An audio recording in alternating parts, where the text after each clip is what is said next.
पूर्णमदः पूर्णमिदं पूर्णात् पूर्णमुदच्यते पूर्णस्य पूर्णमादाय पूर्णमेवावशिष्यते ॐ शान्तिः शान्तिः शान्तिः हरिः ॐ तत्सत् सर्वं भगवत् श्री नित्यानंद परमशिव पादुकार्पणमस्तु ॐ नित्यानन्दम्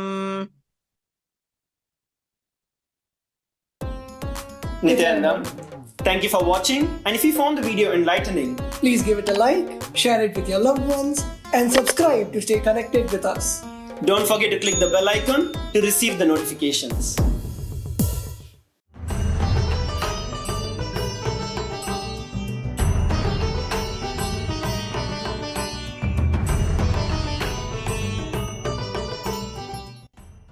Around 5,000 years ago, at the end of Mahabharat War, the ancient enlightened Hindu civilization consisted of 10,000 Hindu traditions, or sampradayas, that existed in 56 Hindu nations, 200 Hindu kingdoms, 1,700 Hindu provinces that covered more than 6 million kilometers square of Asia. The Supreme Pontiff of Hinduism, SPH, Bhagavan Sri Nithyananda Paramashivoham, is the reviver of KAILASA, this ancient enlightened Hindu civilizational nation.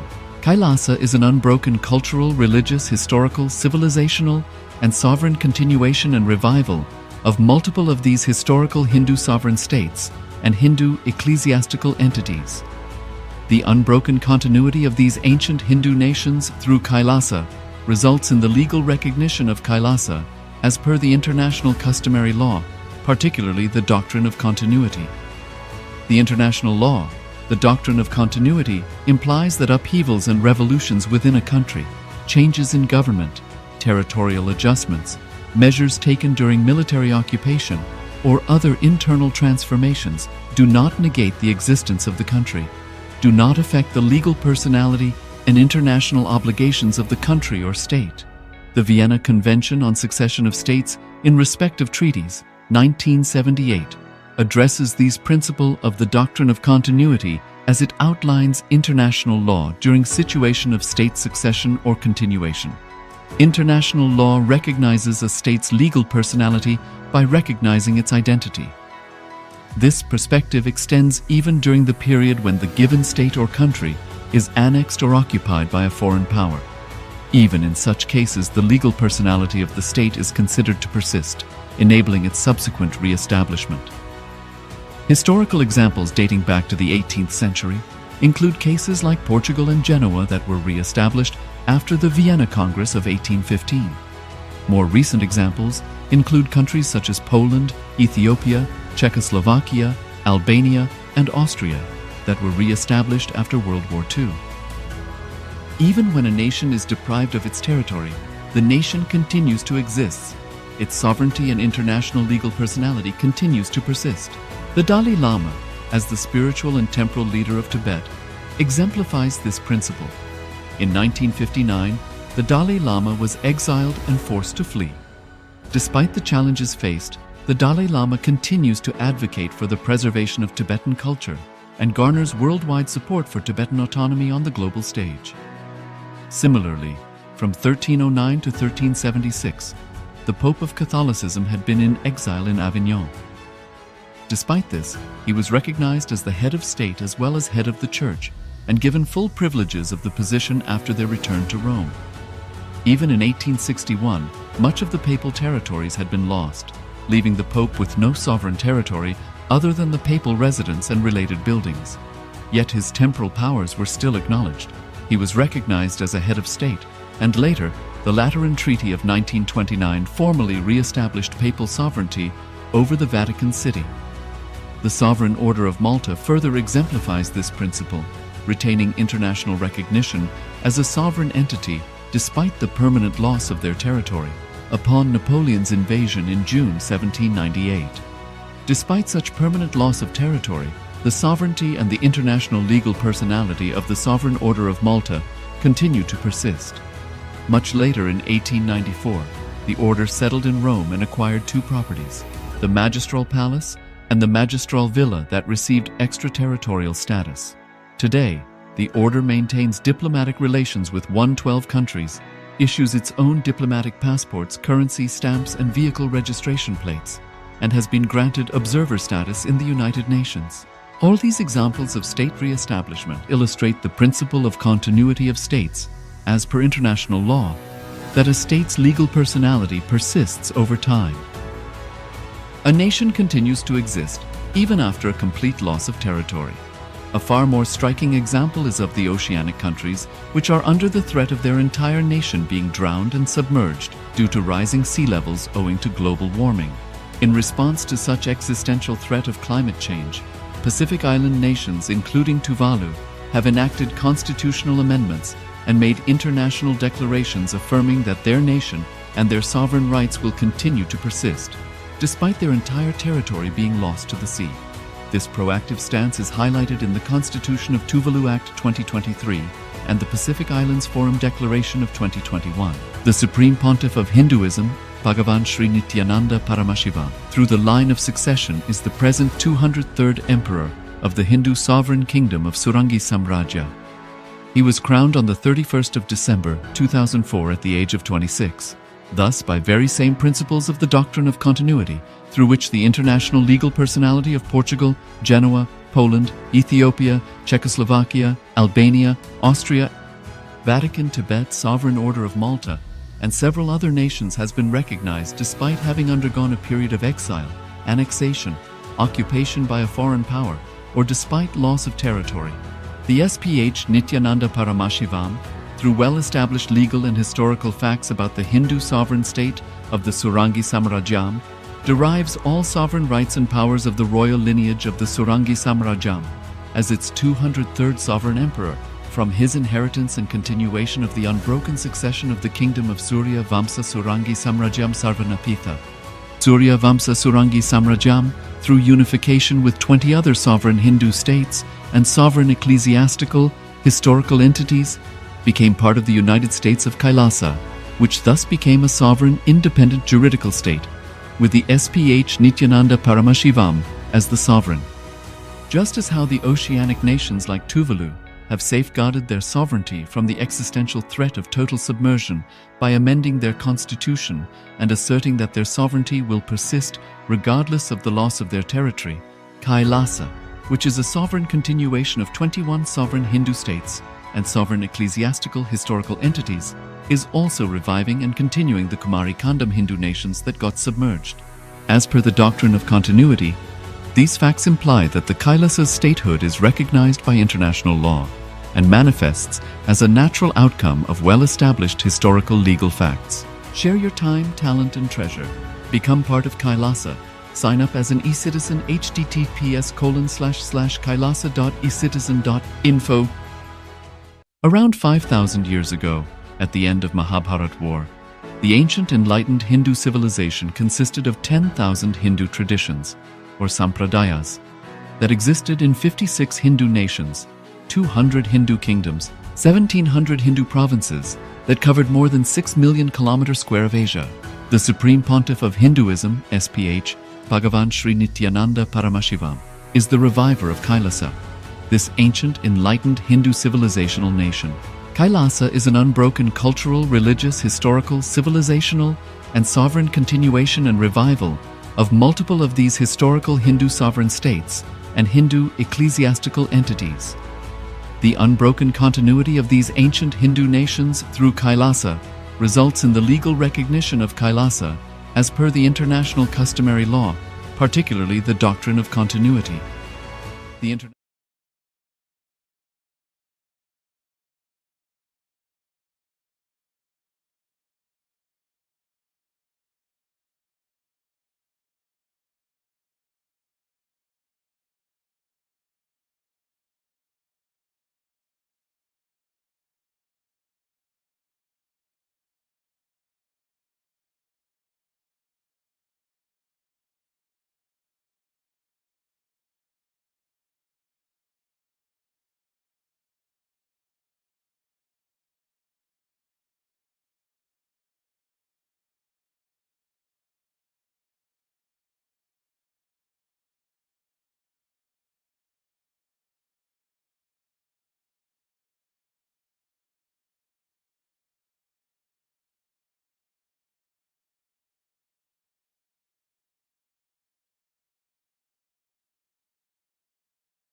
I welcome you all with my love and respect.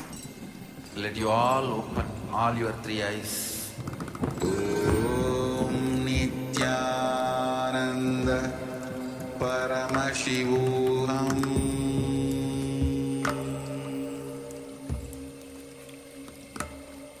Om Nithyananda.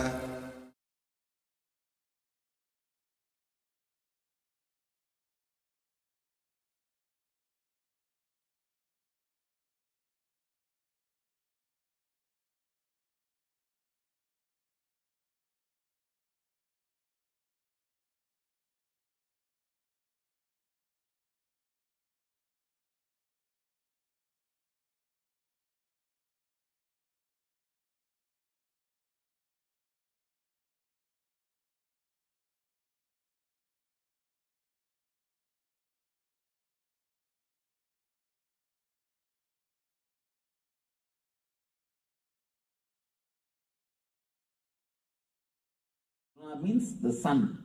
Moon. Lunar means the moon. Lunatic means the people's mind which goes up or comes down along with moon. That is why they are called lunatics. What Aditi is laughing?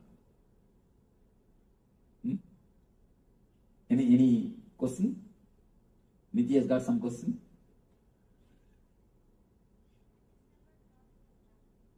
You remember? That is why I am here, you are there. Lunar and lunatic. Along with the moon, you go up and come down. And one important thing, Nile River is worshipped as a god by these Egyptian kings. They worship Nile River as a god. Nile River is the only river which has got live history, the live recording of everyday water level for last 4,000 years. You know there is a recorded history of Nile River for last 4,000 years. For last 4,000 years, every day, what is the water level? There is a record, clear record. Written record. Nile is the only river which has got a clear written history of everyday water level. You will be surprised.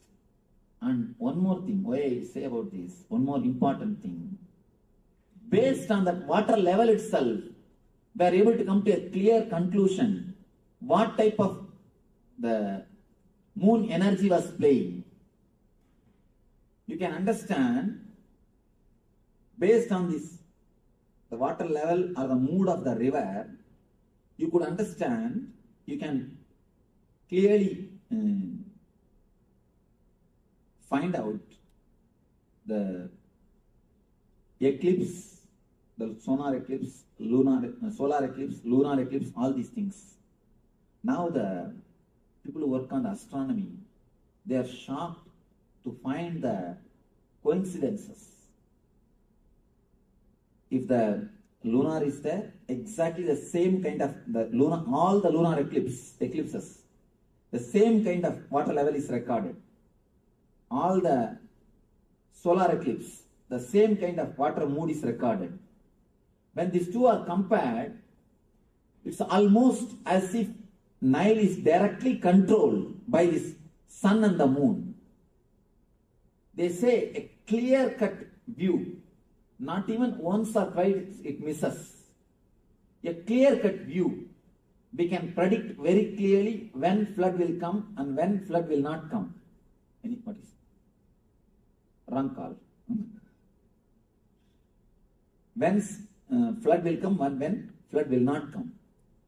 We have such a deep association with sun and the moon. So find out whether you are lunar oriented or solar oriented, whether you are sun oriented or moon oriented, and arrange your sleep time according to that. Never sit and watch cricket. Never torture your body at that moment. If you allow your body to rest in that moment, that's more than enough. That's more than enough. naturally you will see you are continuously recovering. Your physical body, your health comes back to normal well-being, normal health. And third thing about pain. Pain means all diseases. It's an important thing. When the shoe fits, leg is forgotten. When the belt fits, belly is forgotten. When the chain fits, neck is forgotten. If you are remembering the chain, it means, if you are remembering the neck, it means the chain is not fitting. If you are continuously remembering the belly, belt is not fitting. If you are continuously remembering the legs, shoe is not fitting.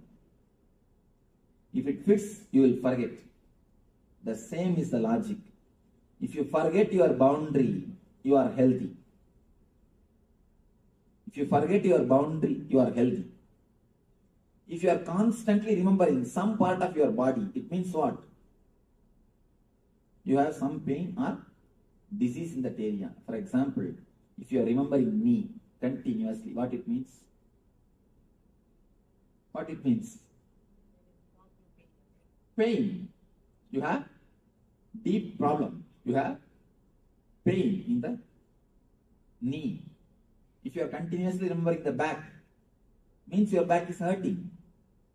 If you are continuously remembering the tooth, you are doing dental meditation instead of transcendental meditation. You are doing dental meditation. So, if you remember something constantly, some portion of your body, means it is not fitting. It is not falling in tune with your body, with your being. And you are remembering some portion means why you are made to remember. Actually, what is happening at the time of pain? At the time of pain, only one thing happens. Your attention is requested by that part of the body. We don't live throughout the body. Understand one important thing. You don't live with your whole body. If you hate some activity, immediately you hate that portion connected to that activity also. If you hate to do some work, immediately you hate the body connected to do that work also. Why you are laughing? No, that's true. If you hate to write or read, you start hating the eyes, you start hating the hands. Why do you think so many kids have to wear specs? Why do you think they get all the eye problem? When you hate to do some job, automatically, naturally, you start hating that part of the body also. You start hating that part of the body also. Here I have to tell you a small incident. It's even though it's awkward, I have to tell because it is such a truth. It's such a deeply connected truth. I have to tell this. One of our devotees, she attended an NSP. She stays in America only, in America. She had a tumor on the spinal cord. A big tumor.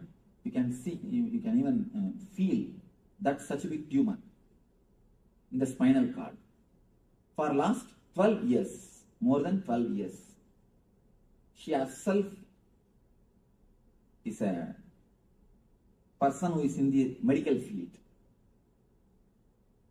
Because of that, she underwent surgery also.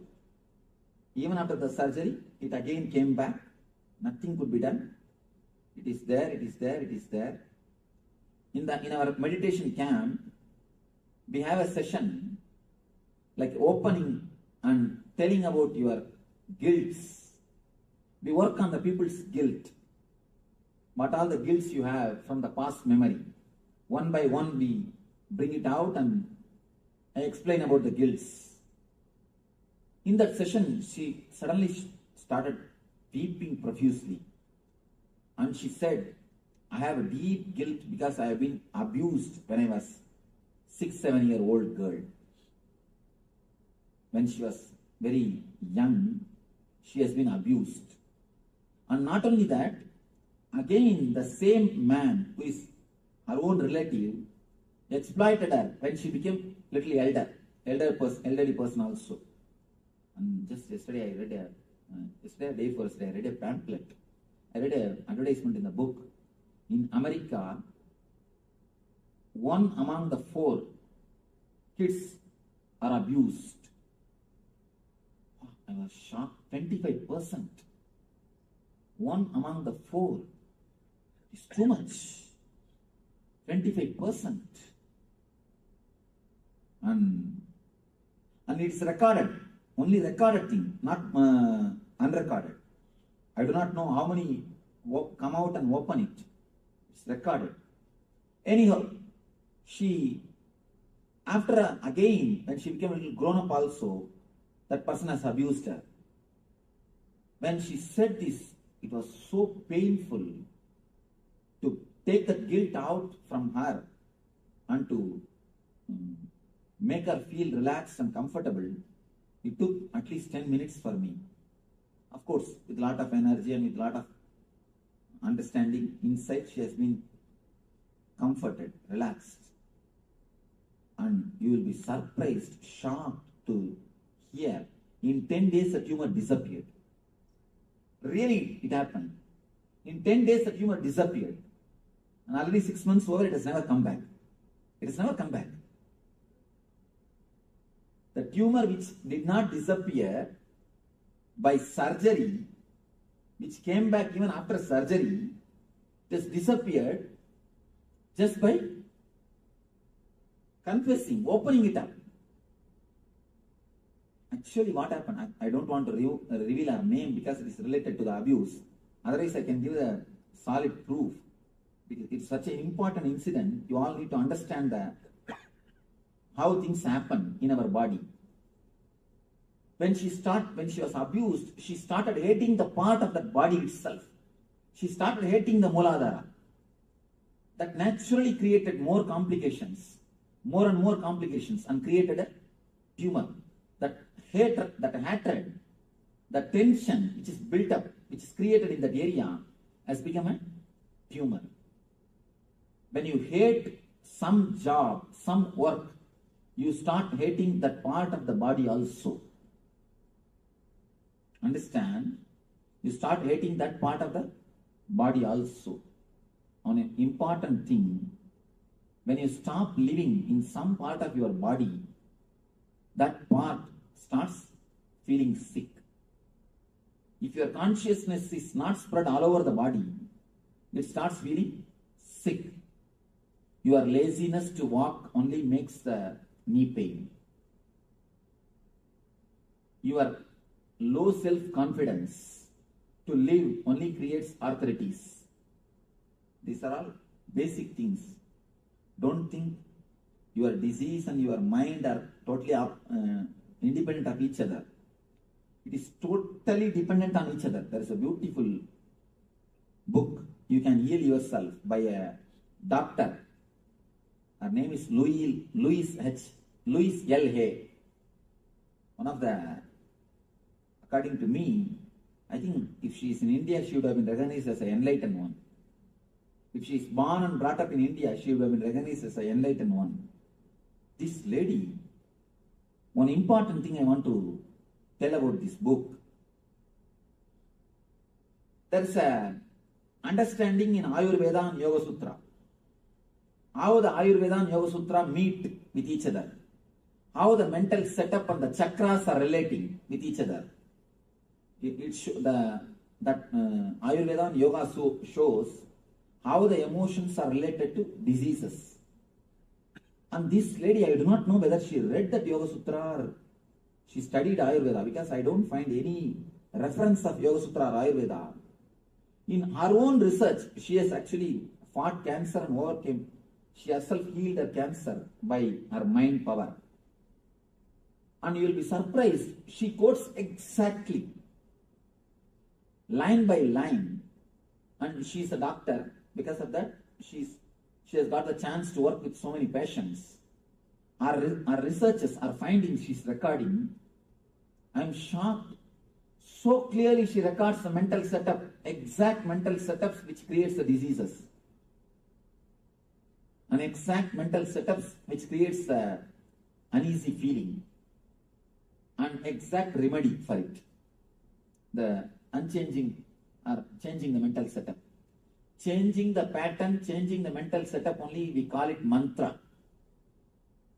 Mantra are syllables. Now, I want you to understand one important thing. All your disease is nothing but low consciousness, low degree of consciousness. Some part of your body never receives enough of your attention or consciousness. You never live in that portion. Either you don't want to live or you are not aware that you are supposed to live. When you don't live throughout your body, when you don't live with your whole body, you can be sure, you can be very clear that that portion will start suffering. That part will start asking for your attention.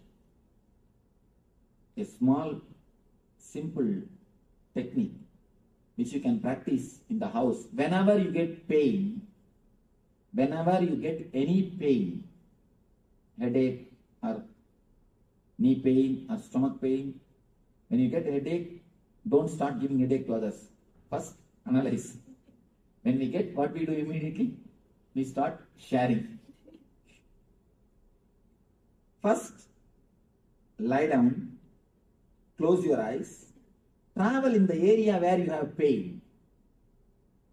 Drop the word pain, just travel. Look as if a kid, if a child looks at something new, how he will look intensely. How he will look something new. The same way, with the same intensity, with the same feeling of inquiry, with the inquiry sense, look at it as deeply as possible, without any idea of pain. Drop the word pain. Just look and see what is happening. You will feel very clearly, slowly, slowly, slowly, the area which is affected by pain will start shrinking. Suddenly you will feel pain is not throughout the head. It's only in particular area. Then you will feel it's only particular bit. Then you will feel slowly, slowly it will come to only a point, particular point. And if you look into that point, it will simply disappear. All pain is just requisition from that part of your body to your being to give little awareness and consciousness to you. That's all, nothing else. You may think, what, Swamiji, you are giving such a simple example and we know how we suffer. You never have any pain, that is why you talk all these things. Let me explain to you, really the incident happened. I put my hand in Kantasa car. Kantasa car. Here Kantasa is available? No. Kantasa is a heavy car. I don't know whether they make it out of stone or not. I think they make the car out of stone. So heavy, the car door is so heavy, I somehow put my hand in the car door then they closed it in Bangalore. The finger was caught. It started just swelling. When I'm seeing just it is becoming bigger and bigger and bigger. All are running, rushing to get some medicine, this, that. I said, wait, nothing. I was clearly watching. I didn't even create a sound, even the first sound. When it hits, even that sound was not created. I was clearly seeing the energy being supplied from our navel center to that area. It's like army rushing to do the job. Army rushing to protect if some flood or some cyclone. Immediately army is rushing to that area to do the relief work. Just like that, gush of energy is coming from the navel and it is moving towards your hand to that area. I saw very clearly. The gush of energy only you call it as pain. The repairing work is going on. You don't have so much of patience to watch it. That is why you start shouting, screaming, oh, pain, pain, pain. Pain is nothing but maintenance work. Body is doing its maintenance work. Body is doing its maintenance work. And it puts the stop symbol. Don't move the hand. Please cooperate with maintenance work. That stop symbol only is pain, nothing else. When you see the maintenance construction work in the road, they put a cop and the stop symbol, no? Just like that, so that you will not disturb the construction work and maintenance work. Same way body says, I am doing a maintenance work here. Please wait, don't come. Don't move, cooperate. That's the same symbol. I saw very clearly, and not only that, just removed that nail and threw it away. And in few days, the nail came back. Just in few days, no medicine, no injection, no bandage, nothing. Just allowed the body to get heal itself. It got healed, over. Totally it took some 5-6 days, that's all. Nothing else. Of course, I am not telling you to do the same thing. I am telling you at least cooperate. Apply the medicine, do whatever you want, that is different. But mentally cooperate. You can heal yourself very much. When you forget your boundary, you are healthy. If you are constantly remembering your boundary, you are in pain. Now we will enter into a small meditation technique to forget the boundary, to remove the unnecessary stress collected by you, unnecessary toxins collected by you. An important thing. Just like a blood clot, there is one thing called energy clot which happens in your system. Blood clot happens if there is something wrong in your body. Energy clot happens if there is something wrong in your emotional system. Now, we will enter into a meditation technique to melt, to clear the energy clots and to remove the unnecessary toxins and to awaken the body intelligence. In this meditation, you are going to do 2 steps. First is, you are going to tense your body as much as possible to its peak, step by step. Step by step, you are going to create the maximum possible tension so that the energy clots which is created in you will be released. The energy clots will be released. And second thing, we will go step by step from toe to head, part by part. Pressurize or tense as if that portion will burst. As if the portion will burst. Go deep, step by step, till the head. And after that, from head to toe we are going to come. This is the second step, is the important step. This is from Yoga Sutra. This step is important technique from Yoga Sutra. According to Yoga Sutra, every part of your body is breathing. Understand? According to medical field, only your nose is breathing. According to Yoga Sutra, every part of your body is breathing. Every part of your body is intelligent to take the prana shakti directly from the air. It takes energy directly from the air. And directly it relates. It relates with the existence. That is why in India, yogis, they sit under the underground. For 2 years, 3 years, I have seen a guy who sat in the underground for 1 year. Neither food, nor water, or air. Totally glass case. Tight sealed glass case. He sat under that 1 year. I asked, how at least he breathes? He said, we don't know, Swami. Then he came to the ashram, our ashram. He's after all a yogi, not enlightened. So he heard about me and he came to take my blessings. Then I asked him, how do you do this? He said, Swamiji, Yoga Sutras, this technique, Swamiji. The technique which you are going to do now.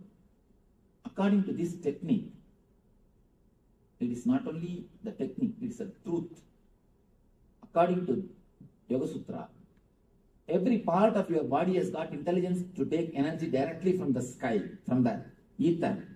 See, understand? A plant, a normal plant, when this can produce its food directly from the air, can't your body produce? Your body is much more intelligent system. Much more intelligent system. Can't it produce? It can. Only thing, we have not made our body alive. We have not allowed our body to do it. We have not given so much of understanding to our body to do it. The second level technique, you are going to breathe through every part of the body. Understand? Important thing. Your head should breathe separately, inhale and exhale. Your eyes should inhale and exhale. Step by step, part by part. Visualize actually as if your body is separately inhaling and exhaling. That part of your body is separately inhaling and exhaling.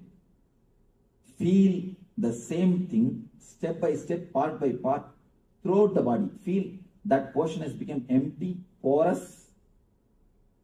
For example, head means feel that head has become porous. Every hair hole, through hair hole, you are inhaling and exhaling. Shrink or expand that area. Feel it is shrinking or expanding along with the inhaling and exhaling process. Step by step, your whole body should inhale and exhale. This will awaken your innate body intelligence.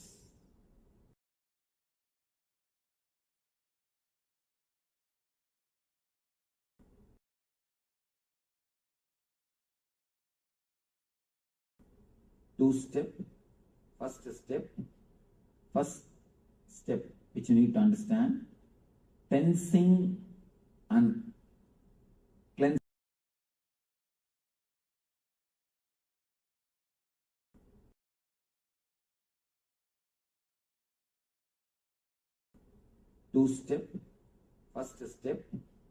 First step which you need to understand, tensing and cleansing.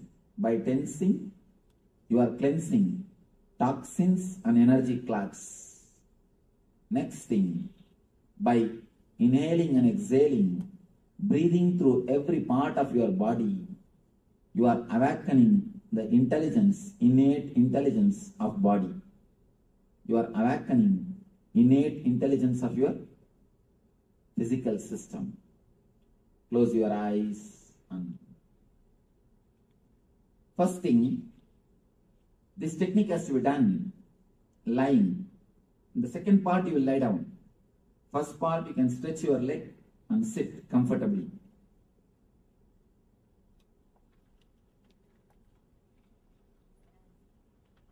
Make enough space to lie down. Yes. Yes, please tie the ribbon. Now she can sit on the chair itself. Anybody heart patient or underwent any surgery in last 3 months? What?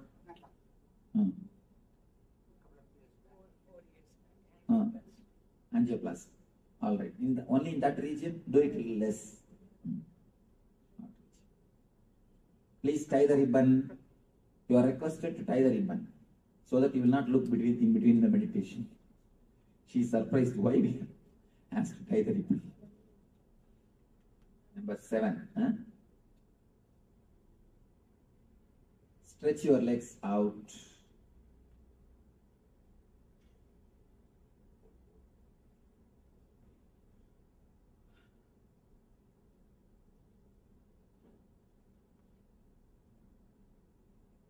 Start inhaling and exhaling as slowly as possible, as deeply as possible.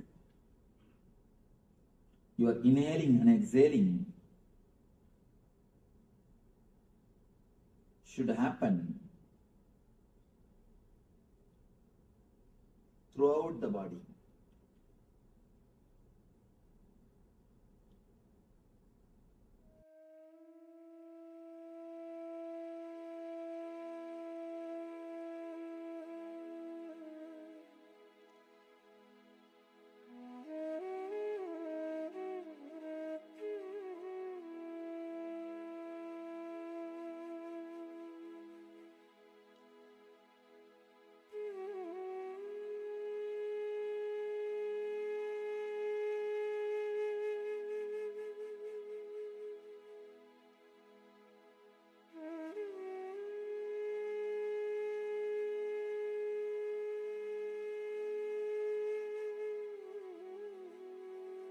First step which you need to understand, tensing and cleansing. By tensing, you are cleansing toxins and energy clogs.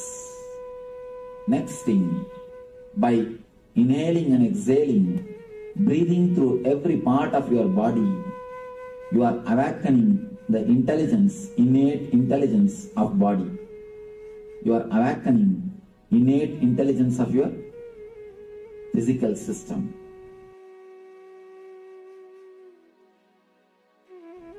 First thing, this technique has to be done lying. In the second part, you will lie down. First part, you can stretch your leg and sit comfortably.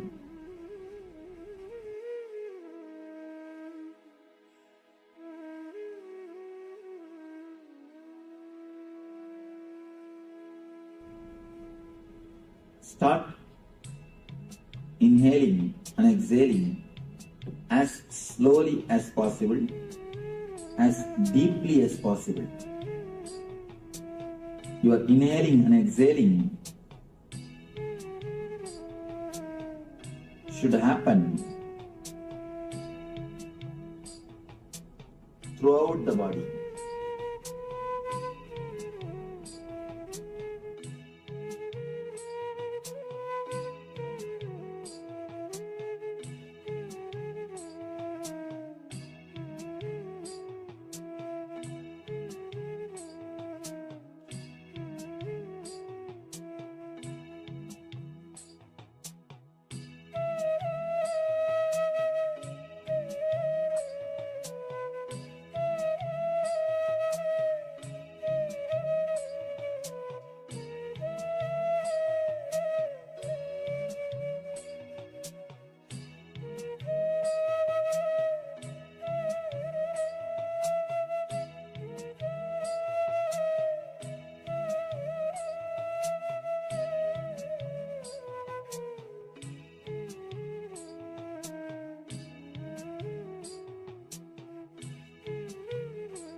First step which you need to understand, tensing and cleansing. By tensing, you are cleansing toxins and energy clogs. Next thing, by inhaling and exhaling, breathing through every part of your body, you are awakening the intelligence, innate intelligence of body. You are awakening innate intelligence of your physical system.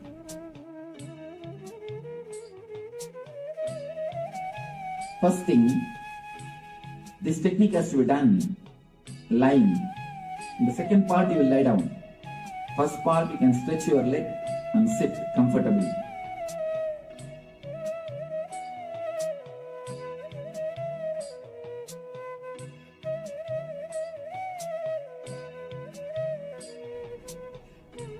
Start inhaling and exhaling as slowly as possible, as deeply as possible. You are inhaling and exhaling should happen throughout the body.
First step which you need to understand, tensing and cleansing.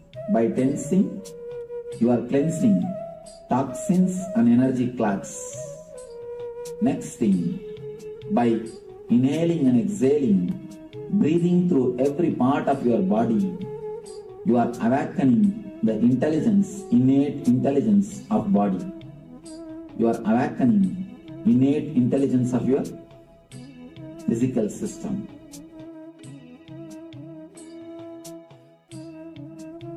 First thing, this technique has to be done lying. In the second part, you will lie down. First part, you can stretch your leg and sit comfortably.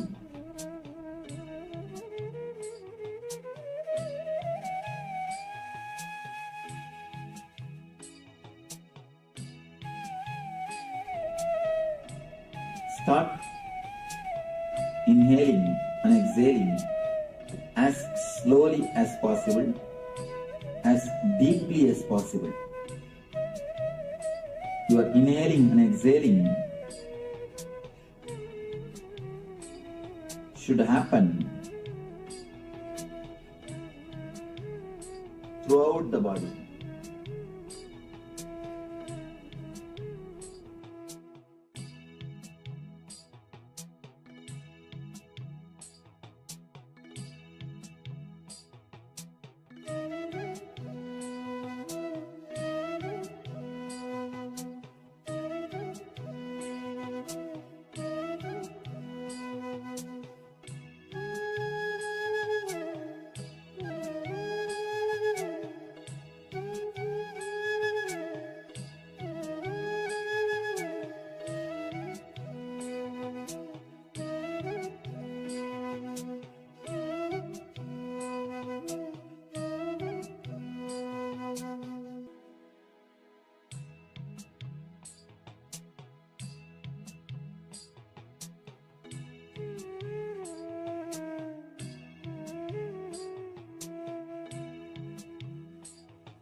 First step which you need to understand, tensing and cleansing.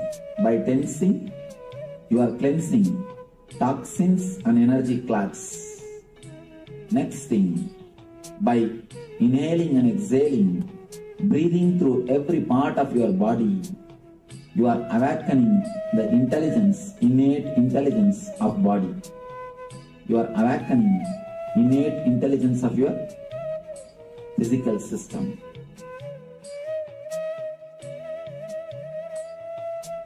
First thing, this technique has to be done lying. In the second part, you will lie down. First part, you can stretch your leg and sit comfortably.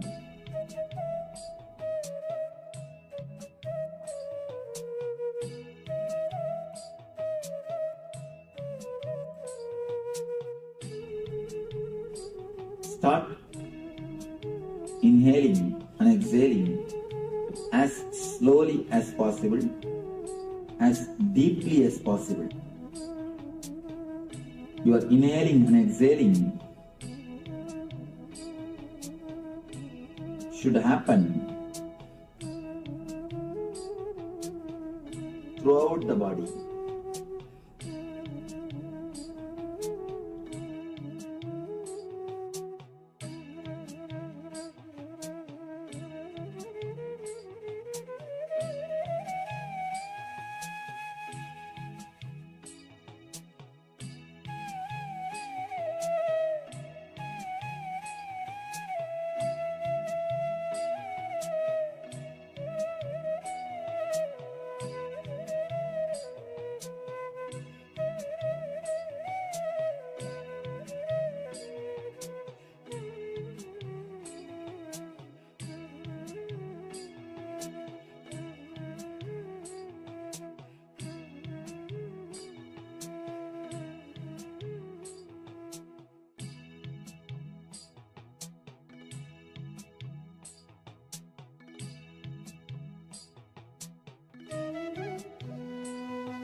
First step which you need to understand, tensing and cleansing.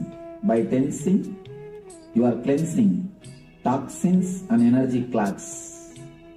Next thing, by inhaling and exhaling, breathing through every part of your body, you are awakening the intelligence, innate intelligence of body.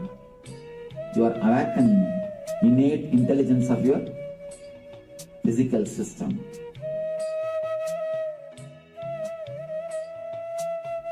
First thing, this technique has to be done lying.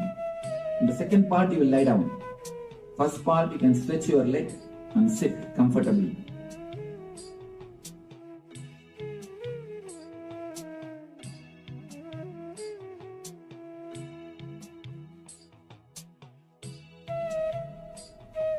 Start inhaling and exhaling as slowly as possible, as deeply as possible.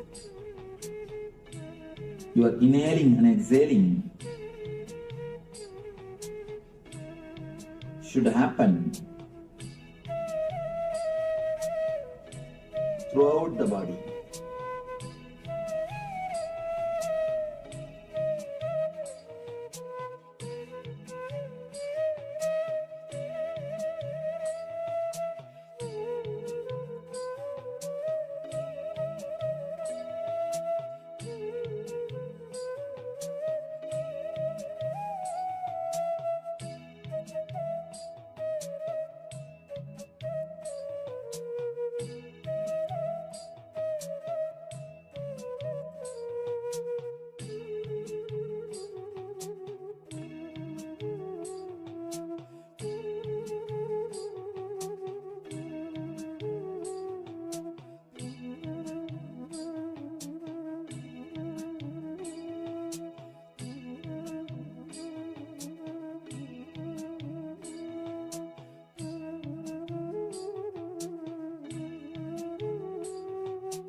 Actually, daydreaming is the side effect if the subtle body enters into the physical body.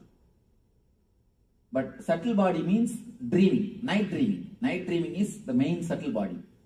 If it enters into the physical body, daydreaming comes as an effect. I am asking about night dreaming.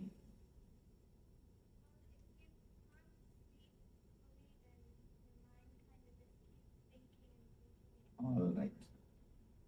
Let's go to Aditi.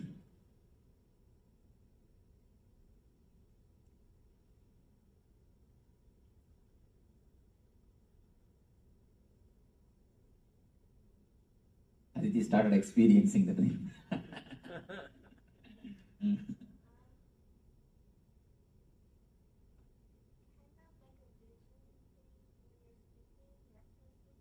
Mm.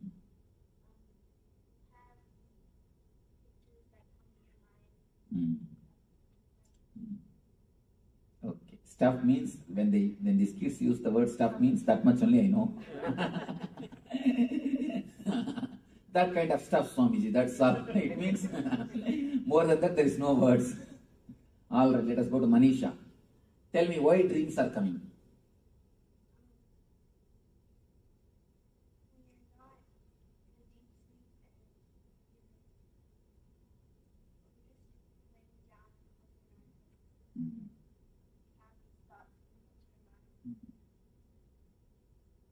Okay.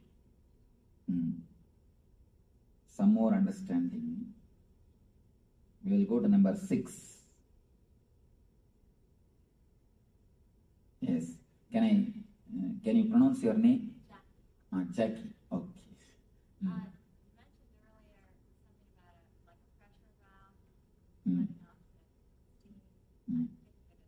Processing.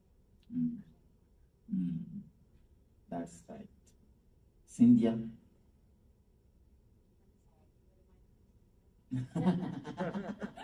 I think you are dreaming. Tell me about what you are dreaming, that's all. What is dream? Night dreaming, not daydreaming, night dreaming. How it comes, any of your idea about dream, how it comes, why it comes, what it is. That it's uncontrolled thoughts going through your mind. Then? And imaginings of, it's all these jumble of thoughts that are forming things. Okay. Swarnapuri. Something subconsciously you are thinking about something. Sleep stage transpired you. Sunita. Where is Sunita? Dreams are impression of unconscious mind.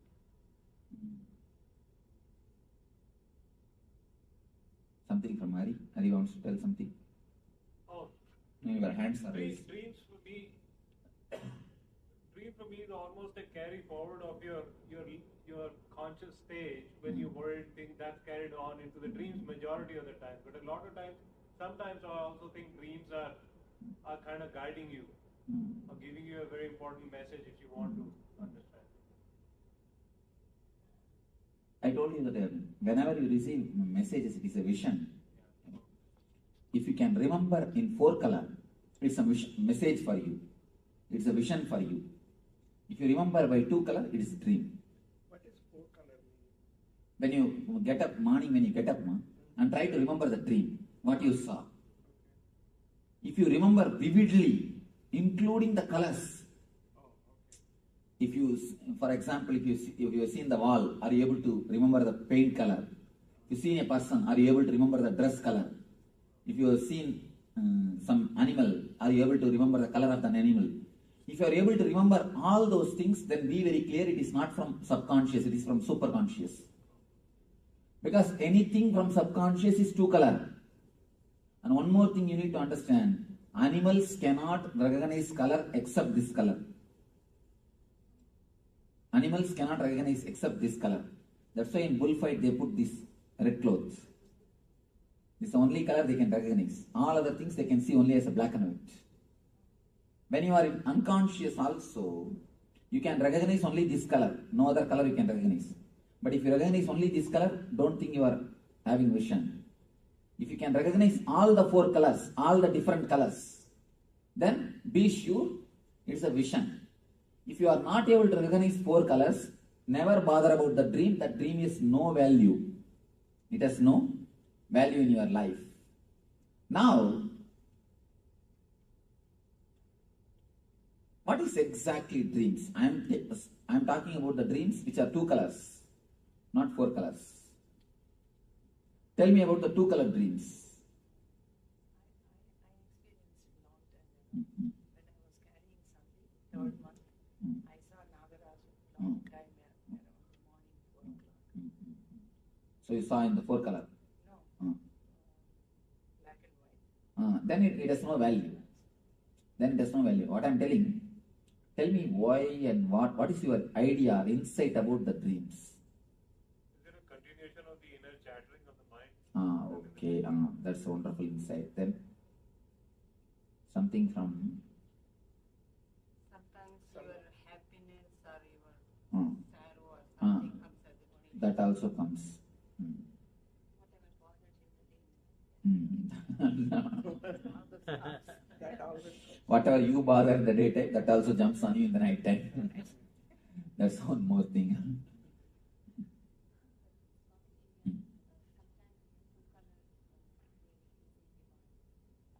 No. Two-color dream divine means just a memory. It is nothing solid. Whenever divine or any vision appears, it always comes as a four-color. You will remember vividly. Why is it sometimes I've had dreams and it's like they would foretell the future or something, but they were in the black and white. They will be in black and white. Yeah. It can never be. Because I have, as deeply as possible, I have analyzed the dreams, and not only that, when a person becomes enlightened, he never gets dreams. I have no dreams. Even the people who did research in Oklahoma, they were shocked to see that there is no random movement in the eyeballs continuously. The doctors first said, person cannot be alive without dreams, Swami. I said, if you want, you can do whatever experiment you want on me, but I am not getting dreams at least for last 4 years. The moment I became enlightened, from 2000 January 1st till today, no dreams. Totally no dreams. I said, you do whatever experiment you can. If you have any machineries, I invite, you are welcome, but I don't have dreams. Then when they were doing the experiments, they were shocked. How can mind be so silent? How can mind be so calm? I tell you, from my own authority, because I have crashed the dreams, I know the whole infrastructure of dreams. If it is black and white, then somewhere it clicks. Maybe it has worked out by clicking, not as an intuition. See, sometimes you get 10 thoughts. If one works out, you think, oh, that itself I thought. You don't bother about all the 9 which did not work out. You understand? You think all the 10 possibility, and some one possibility has to work out. So naturally, what do you think? Yes, that day itself I know. You imagine all the 10 possibility, and if one works out, you connect that with that which worked out, and you say, oh, I had the dream. No. You should understand, all the other possibilities also your thought. All the other possibilities also your design.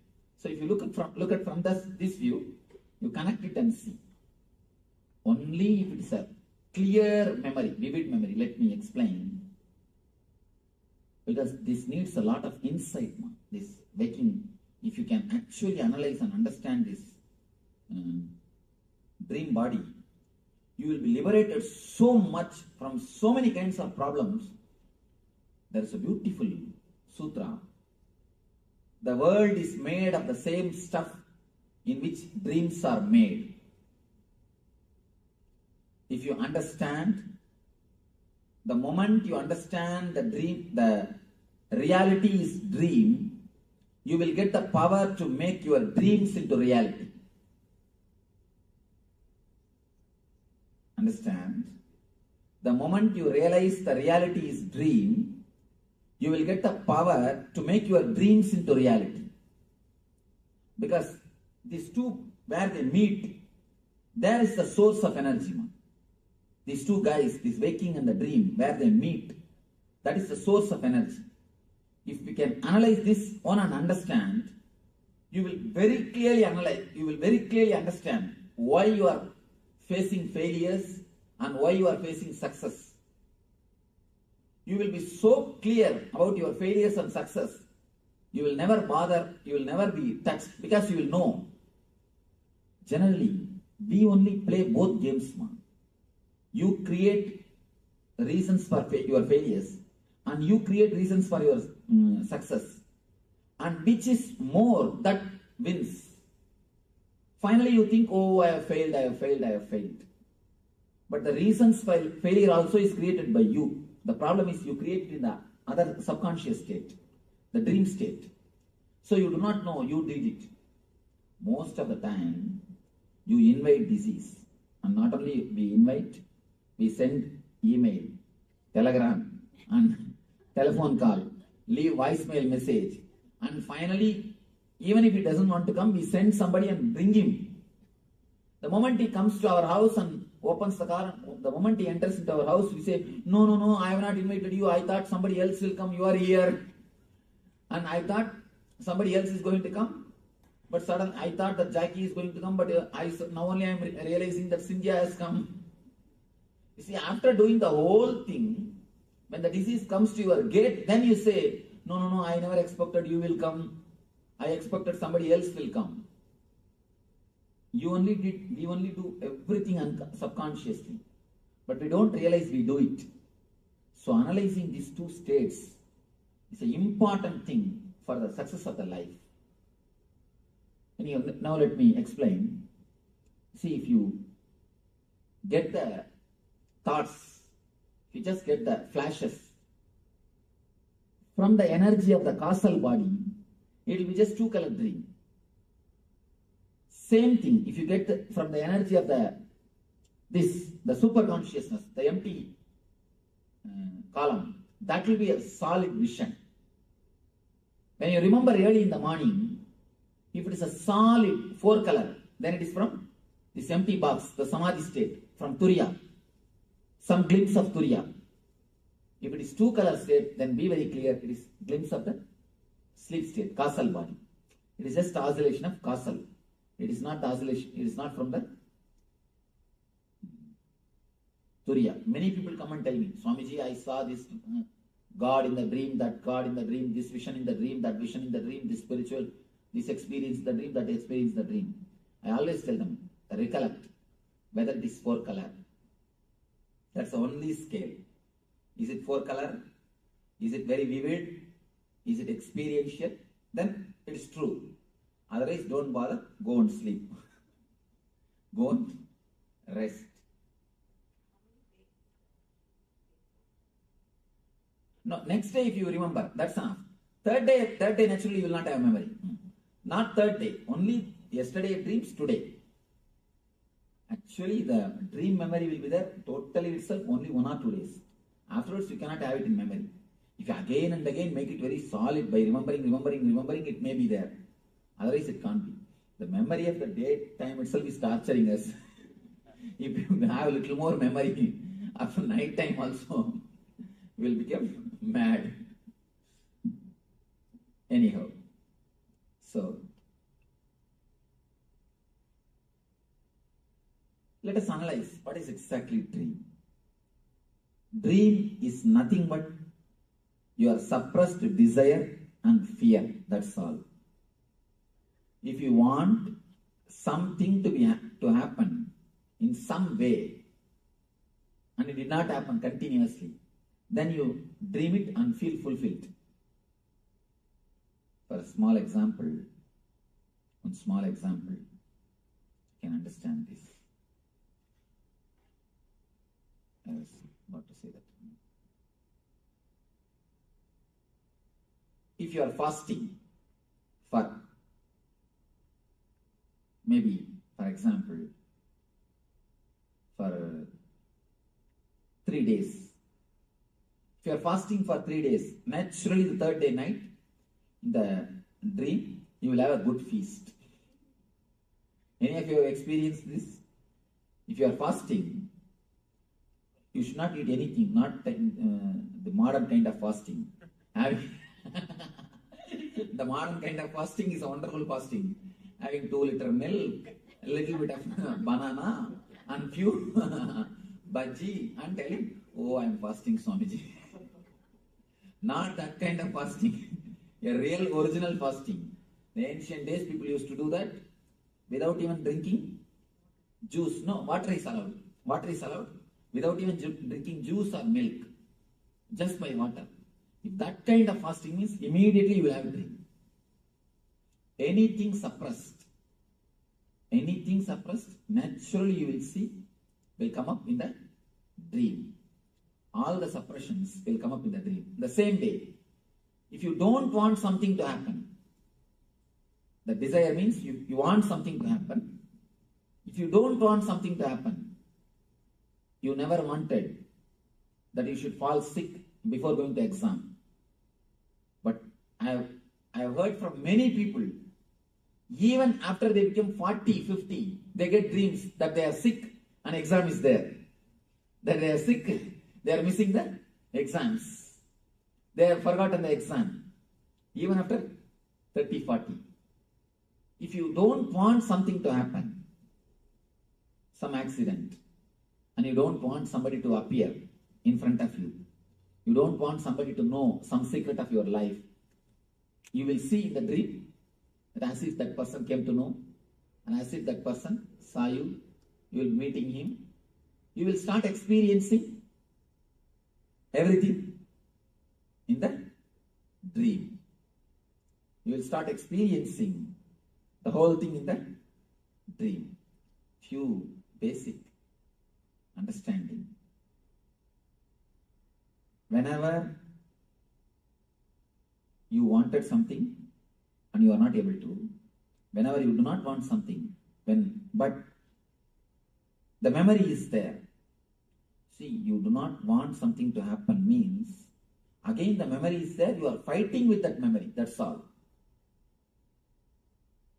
That memory which you are fighting naturally will go more deeper and deeper. It's like there is a ripple in the lake. You go by boat to silence the ripple. Can you silence? Can you silence the waves of a lake by going by boat? When you go and try to fight with the waves, you will create only more waves. Same way, if you hate or if you are afraid of something, you will be creating only more and more deeper waves, more and more complications. When you create complications, naturally you suppress the whole thing. And they come up in the dreams. They come up in the dreams. 4 major levels of desires I want you to understand. 4 major levels of desires which continuously comes up in the dream. There is no need to control the desire. The main problem, the very word desires creates attract feeling in our being. We always wanted to control. Either you run behind the desire madly or you suppress the desire totally. Either you run behind or suppress. You never use the desire as energy. Desire is actually energy. The main problem in our being is a simple understanding about desire can solve the heart problem. You may think, what all the stories you are telling, Swamiji? The whole heart problem, whenever you have any problem in this region, it is nothing but too much of desire suppressing you, too much of the demands being put on you. That's all, nothing else. The things are loaded on your being beyond your capacity. And nobody else loads it. You just take it. For example, even if you don't do any physical work, if you are just sitting, if you are stressed, you will have a shoulder pain. There is no need for you to do any physical work. You are sitting, you are stressed, nothing else. You are just stressed, too much of thinking. You will have a shoulder pain. Any of you have experienced this? You will have a shoulder pain. There are few emotions, just by the very understanding itself will heal you. You don't need to do anything else. The very simple understanding. For example, the moment you understand you are dreaming, you will be out of dream. The moment you understand you are dreaming, you will be out of dream. Any of you have experienced? The moment you remember, I am dreaming, you will be thrown out of the dream. That is why in the East we have given so much of importance to knowledge. Prajnanam Brahma, we say, wisdom is God. Just knowing. There is no need to work. Working is second. Working on the dream and that, all those things are secondary. All those things are not at all. You don't even have to bother about those things. The very simple knowing will change your being. The very simple knowing. In the dream, what do you do to come out of the dream? Nothing else. Just you understand. You know it is a dream, you are out. And the same way, if you know this whole thing is a drama, you will be out. Nothing else. If you know this whole thing is just a psychodrama, simple psychodrama, you will be out. The problem is, we are afraid to know this is a psychodrama because our whole life is based on this only. The moment you understand this is a psychodrama, all your investments, all what for you ran all over the world, or what for you are running, all your running is just to make few cars and few bungalow and to impress few people. But suddenly if God gives you intelligence, the whole thing is just psychodrama. What will happen? There is a beautiful saying by this veteran Rizal.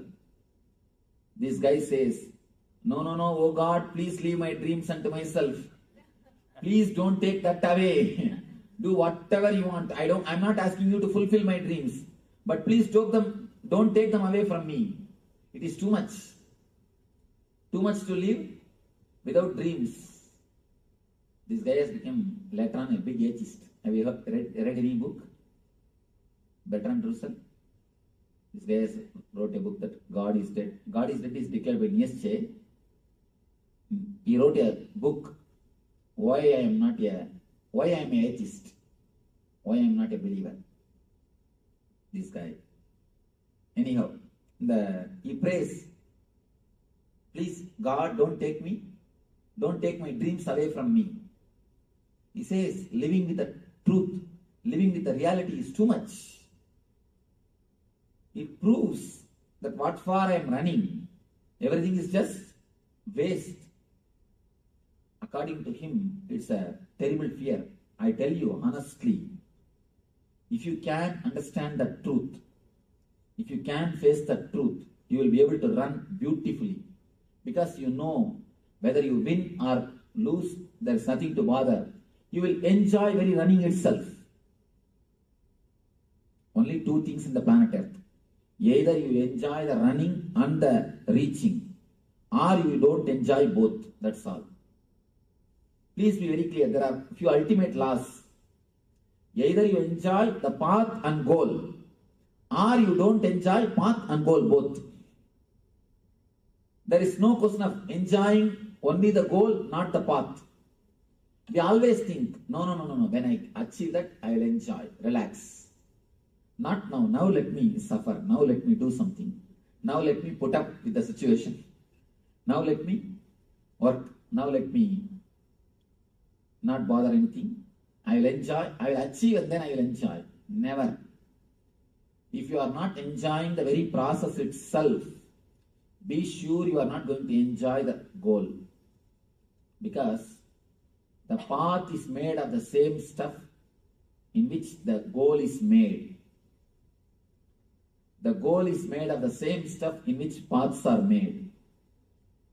So whether you enjoy this and that, or you don't enjoy this and that both. So according to me, look deeply into this and understand dreams are the world, what you call as reality, what you feel as reality, what you think as reality is made of the same stuff in which dreams are made.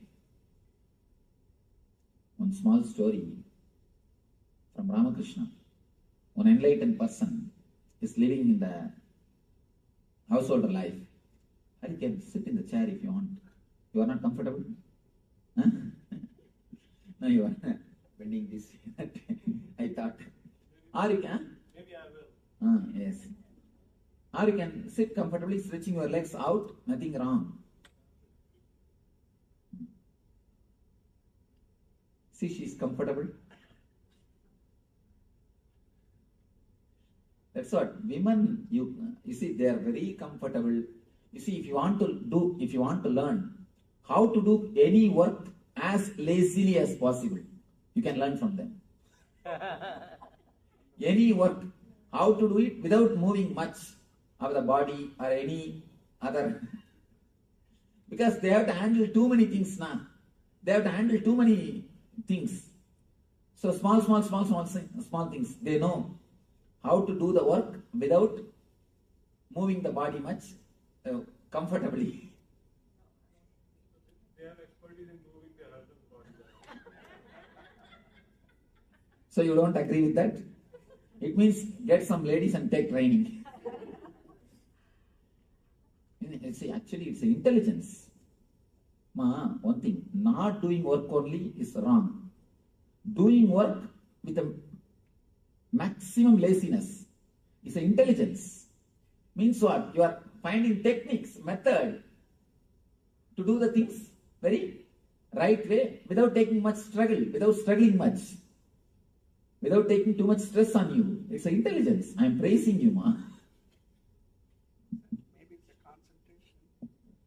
We concentrate a lot of efficiency. You see, only when you concentrate on some work, you will find new techniques. How can this be done with maximum laziness? How can this be done without moving the body much? Without taking much struggles. That can happen only when you concentrate. So I am in a way praising you. Don't worry. It's not laziness. It's not laziness. Then what other names you want to give? Well, how can you do it in the least amount of time or, things like that. But it's not laziness. You see, you can say it in polite, beautiful terms. All right. You can decorate with all polite, beautiful terms. But because I am that type of guy, I never move my body.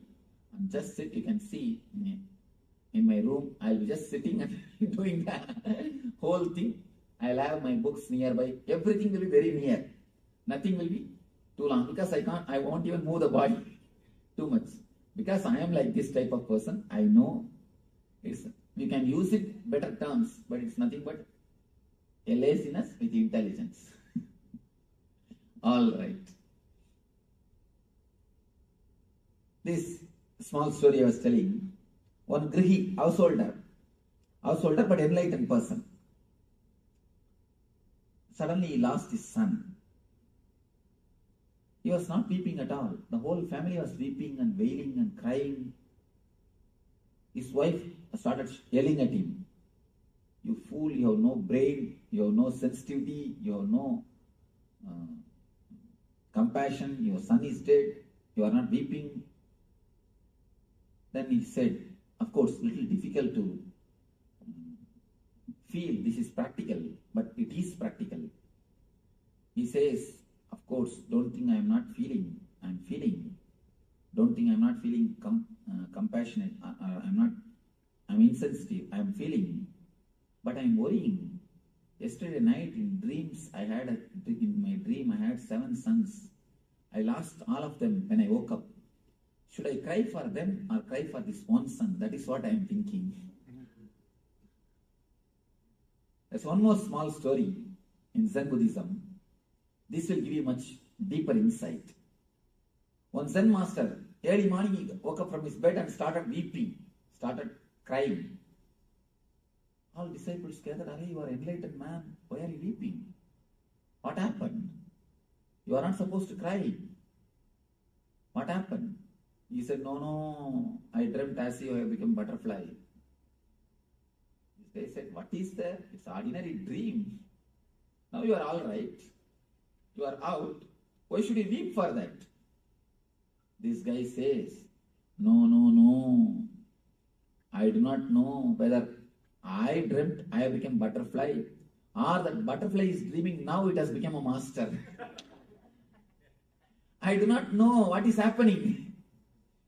Whether I dreamt that I have become butterfly or that butterfly is dreaming that it has become me. How to find out? Tell me, what is the scale? How to find out? Cynthia, tell me. Answer this question. Now we are going to have a good time. Tell me, Now I give you a theory. I propose a hypothesis that the conversation which is happening between you and me, you attending SSP is a dream, I say. What do you see about? How can you reject? How can you fool this? How can you prove that this theory is wrong? I can't prove it's wrong. You are really intelligent. You escaped. Anybody else? Any argument? Because you're seeing in 4 colors, how can you say this is not reality? When you see the dream, what do you say? What do you feel? No, you asked that how can you say this is not reality, right? Right now what's happening? When you see a dream also, you see only in 4 colors. You won't remember when you come to this state. When you see it only in the 4 color. Then how can you say that's not reality?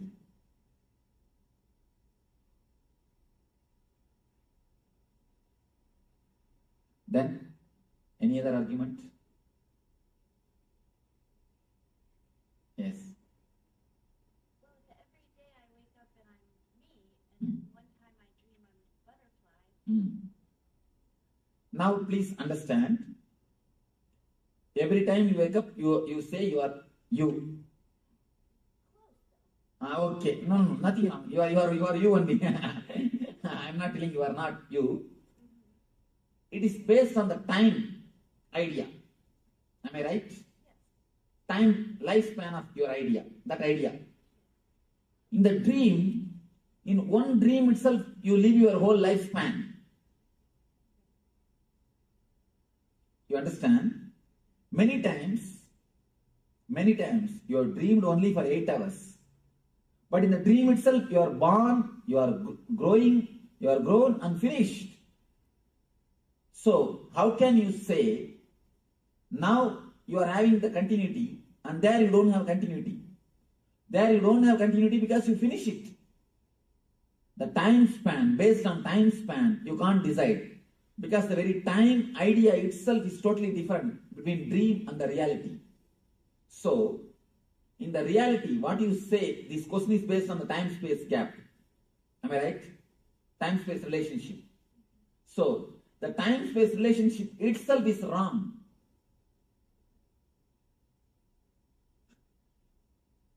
The same thing, if you are near a person who is headache for you, who continuously tortures you, with whom you don't feel happy, comfortable, even half an hour will look like a eternity, long time. Why? It is intensity of thought which makes you really feel the time. Time is not chronological, it is psychological. So when you are in the dream state, the number of thoughts is too much. The frequency of thoughts are much more higher than the frequency of your being. That is why your eye is just flooded by thoughts. Your eye, that is why I say, in that state you don't have eye. Your eye is just flooded by thoughts. The frequency of thoughts is too much. Your eye disappears. Your eye is flooded. You don't have control. Now, the dream is too much of thoughts. That is why you feel long time is happening. Here, you feel one amount of time. So, time is going on. In little higher consciousness, time, you see, even if it is thousands of years, you will not feel the time has gone because the number of thoughts is less. That is why we always say, Devatas have got different calendar. For us, if it is 1000 years, for them it is only 1 day. For us, if it is a yuga, for them it is only 1 day. It is the space in which you live, there you have a different time. Which space you are living, there, that time you are enjoying. So based on the time-space concept, you cannot say this is not dream. Next question. And there is a important thing in the Vedanta, they say that by Upanishads, if you just understand the avastatraya means the 3 states, you are liberated. Nothing else. You are liberated from all the pains and sufferings if you just understand these three concepts deeply,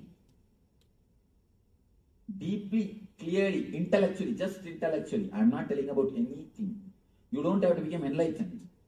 The very clear intellectual understanding about these three states will liberate you from pains and sufferings. Any other? Why you are laughing? No, actually, I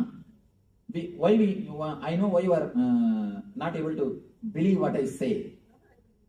No, why you not only you must be able to believe, you must be able to really feel it. Why we are not able to feel, the understanding never goes deeper level. The understanding is never taken sincerely. That is the reason. For example, people come and tell me, Swamiji, I know smoking is wrong, but I am not able to drop. But do you say, I know touching the fire will burn me, but I am not able to stop? No. You don't say that. This you understand, but that you don't understand totally. Yeah. This you know solid way, that you don't understand it. Unless that person gets cancer, even if he gets, he justifies.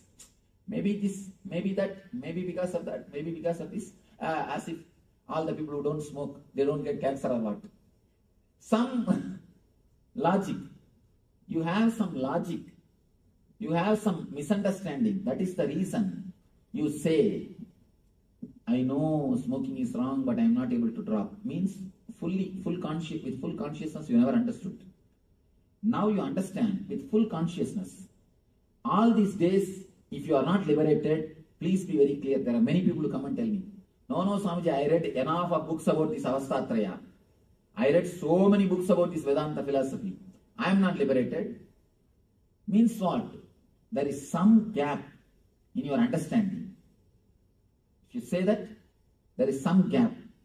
Now, put your whole effort to understand it clearly and have the courage to go behind this truth. You will see it will be liberated. Liberation is not such a big task as we think, These guys have made it so difficult because they want to have monopoly. Now really I tell you, these few guys want to have monopoly because of the 2-3 reasons. One is the particular community. Second thing, just to have the prestige from the society. Because of these few things, the concept of liberation has become too complicated, man. Otherwise, you think the concept of liberation is too complicated. How can liberation be complicated if it is your nature? If it is not your nature, it is not worth achieving. Forget about it. If it is your nature, why should you achieve? It is your svabhava. It is just a small nut. That's what I am telling you. Enlightenment is not achieved by any big techniques, tapas, meditation. It is just a knack of understanding and living the life. That's all. Enlightenment is a simple knack of using your mind, using your understanding and intelligence in your life. That's all.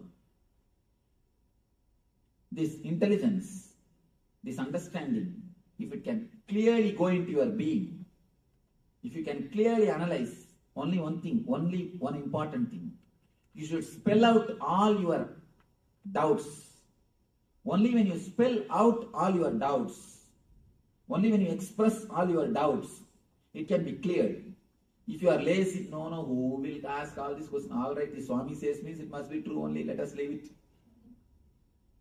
If you are too lazy to spell out your questions, or if you are too bored, all right, who wants all these things? Leave it, Swamiji. Let us go to next subject. If you are too lazy to spell out, or too lethargic to understand, then you have a problem. If you really sincerely look into it. Not lethargic, I think it's the understanding power is not there. No, ma, there is no need to say understanding power. See, understanding power means whenever, whatever words I utter, have understanding of dictionary meaning. That's enough. There is no need to go for any metaphysical understanding. That's what I'm saying.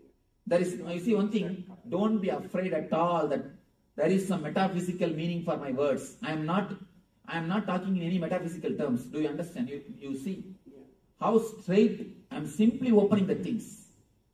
I am cutting the things clearly. Just understand my words based on Oxford Dictionary. That is enough. Dictionary meaning, not metaphysical meaning. Dictionary meaning is more than enough to give you the intelligence. Where you are stuck, where you are not able to understand, just open up. Put me the question. That's what I wanted. That's what I wanted. See, somewhere if you are locked, somewhere it is not clicking. That's why in the Vedanta they say, Upanishad. Upanishad means sitting with master, that's all. Nothing else. Just sit with master, express the questions and get the replies. That is enough. You are out of pain. See, 90% of our pains are not physical. They are emotional and psychological. And not only that, there's a thick layer of pain in your being.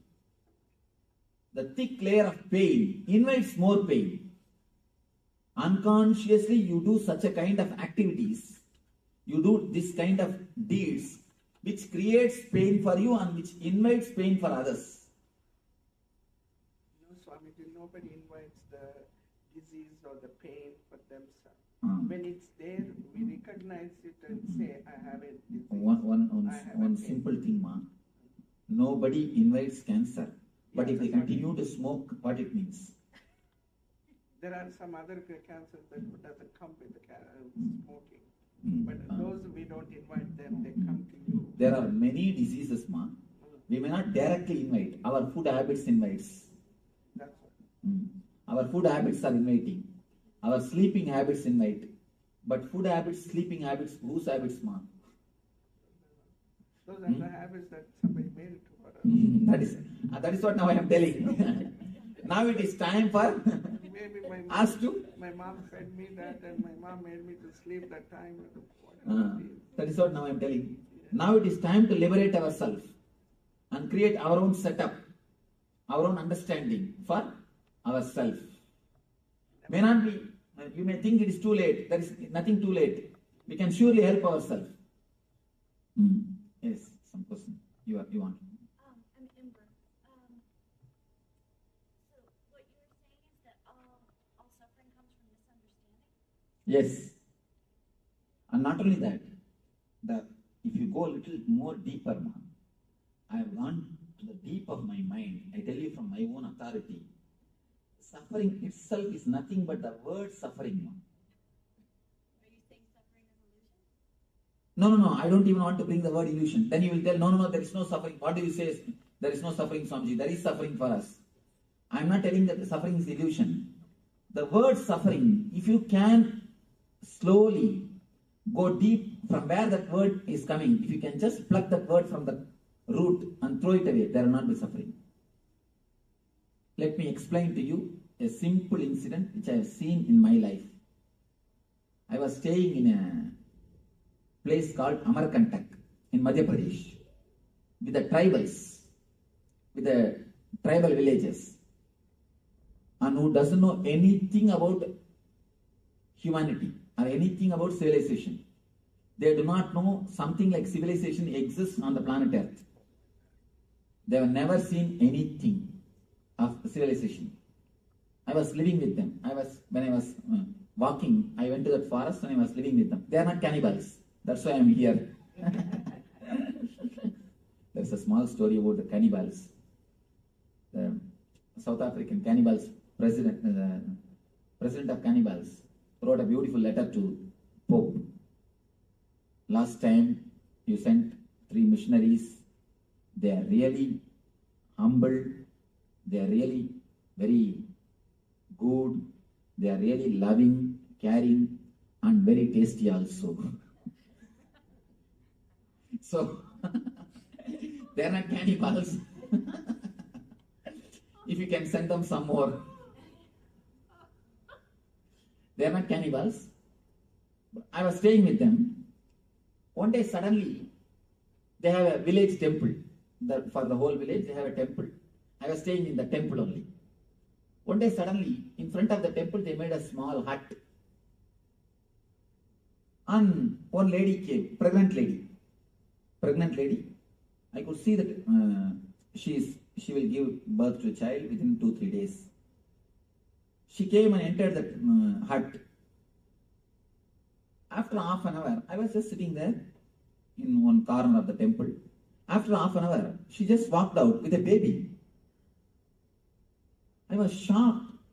No pain, no sound, no medicine, no assistant, no help. She just walked out with a baby. And she's just laughing with the baby, and she walked out. She has cleaned her body and cleaned the baby's body, and she walked out. I was shocked. But how to ask her? So I kept quiet. After a week or 10 days, I was staying there for some more time. Again, they made a hut. Actually, next day itself, they removed this old hut. Again, they made a hut. One more lady came. She gave birth to a child. Next day, in half an hour, she came out with a child. Now it is too much. I thought I should ask somebody. I asked one guy, what is this? Will they not have pain? No assistance, no help is given? Just pain. What it means? Why? I asked their president.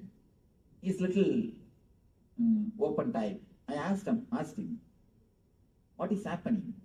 Why she's not having any pain or no assistance? He said, why pain? Why assistant? This is the way we deliver. She goes and takes care of herself and comes back. Why animals are giving birth like this only? I was shocked. Then, after I became enlightened, I scanned the whole incident. I wanted to understand. I meditated upon that whole incident. I meditated. Actually, in the nearby area only I became enlightened. So after that, I meditated and even went back to the village just to bring that memory and understand the truth of it. Then I realized, if you are not conditioned for the word suffering, you never suffer. You never suffer. Now, then I understood that deep secret. After the age of 7, whatever words is uttered by your mom, dad, friends, you pick up all those words. When they say headache, I'm stressed out, I'm gone, keep quiet, I have a headache, I have this, I have that. You just pick up all those words and you start repeating all those words. The more you repeat those words, the more emotions, energy that word gains. More the word gains the momentum, more it has got impact on you. I was shocked. It is just a rut created by our own being. It is just a rut created by our own being. First, you pick up those words from elders. You start repeating mentally at the age of 7, unconsciously. And when you repeat naturally, you will see the effect of that words in you. When you see the effect, you start believing more that you have pain, you have suffering. More you believe, the more the word gains the momentum. The more the word gains the momentum, more suffering. More suffering, more belief, more momentum. More suffering, more belief, more momentum. The same cycle goes on, goes on, goes on. If you look little deep, that is what now they are doing in the hypnotherapy. In the hypnotherapy, they hypnotize a person and they put a burning charcoal in his hand and they say, you are not getting burned, you are having a beautiful flower in your hand, you are having rose in your hand, you are having a beautiful flower in your hand, you will be surprised. Not only the person never gets burned, when they remove that charcoal, the rose smell is there in the hand.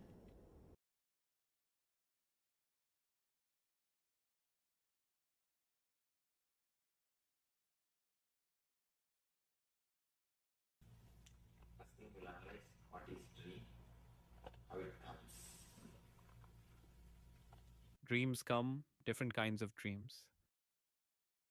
How, why, any idea?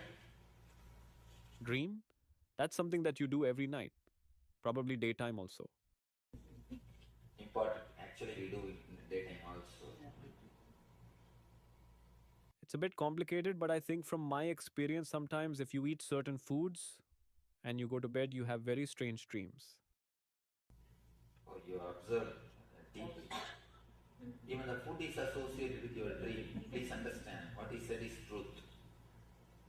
The certain kind of food you will have always the same type of nightmare. That's true. And if you just fast for 3 days, some vrata do, you will have a good feast in that dream. You will have a wonderful feast in the dream. I think dreams come when you have found things that have happened during the day or thoughts that you have had that come alive in your dream. Anybody who has got any insights about their dreams, why, any idea, any special idea about the dreams, you are welcome. Sometimes I fear my dreams and sometimes can't remember them. Yes, I'll answer why. Can you say anything about dream? Some of the dreams come, some of the things, like the relations you see tonight, the next day it does happen. Some of them don't have any meaning and they come and go. And, some of the things they say that it is more basically the subconscious thing, and whatever you are thinking about, it will give you your problems are coming in your dreams. And the other people, some of the things I was reading about this is like a parallel world. It does happen. It's true, and sometimes they don't come true. Some of the things, they don't come true. So I don't know exactly how to interpret these dreams. I think part of the dream is completely what's happening, and part of the dream is I am confessing. Most of the time, dreams come true. Sometimes I have noticed I play all the characters in my dreams and act out things, but I am everybody that is in the dream, and it is me. And other times, I don't know if I'm just partially awake or I will be in the middle of the dream or sort of something will make me wake up and I will say, oh, well, that's not finished. I need to go back, and I'll go back. I will go back into the dream and start doing it again, but then I forget how it ends because I go into a deeper sleep or something. When you remember, I am only playing the character of all the persons in the dream, you will wake up from the dream. Have you observed? Now let us analyze. Dream is nothing but the expression of whatever you suppress, your suppressed desire and fear. You suppress these two things. Whatever you suppress, when the steam pressure becomes too much, there is a safety valve which automatically opens and steam is released, the pressure is in a manageable limit. Same way, if your suppressions are too much, if you have suppressed the desire and the fear too much, it comes out automatically and gets released. First thing about the dream. Next thing, we are all bothered how to find out right dream or wrong dream. An important thing you need to understand,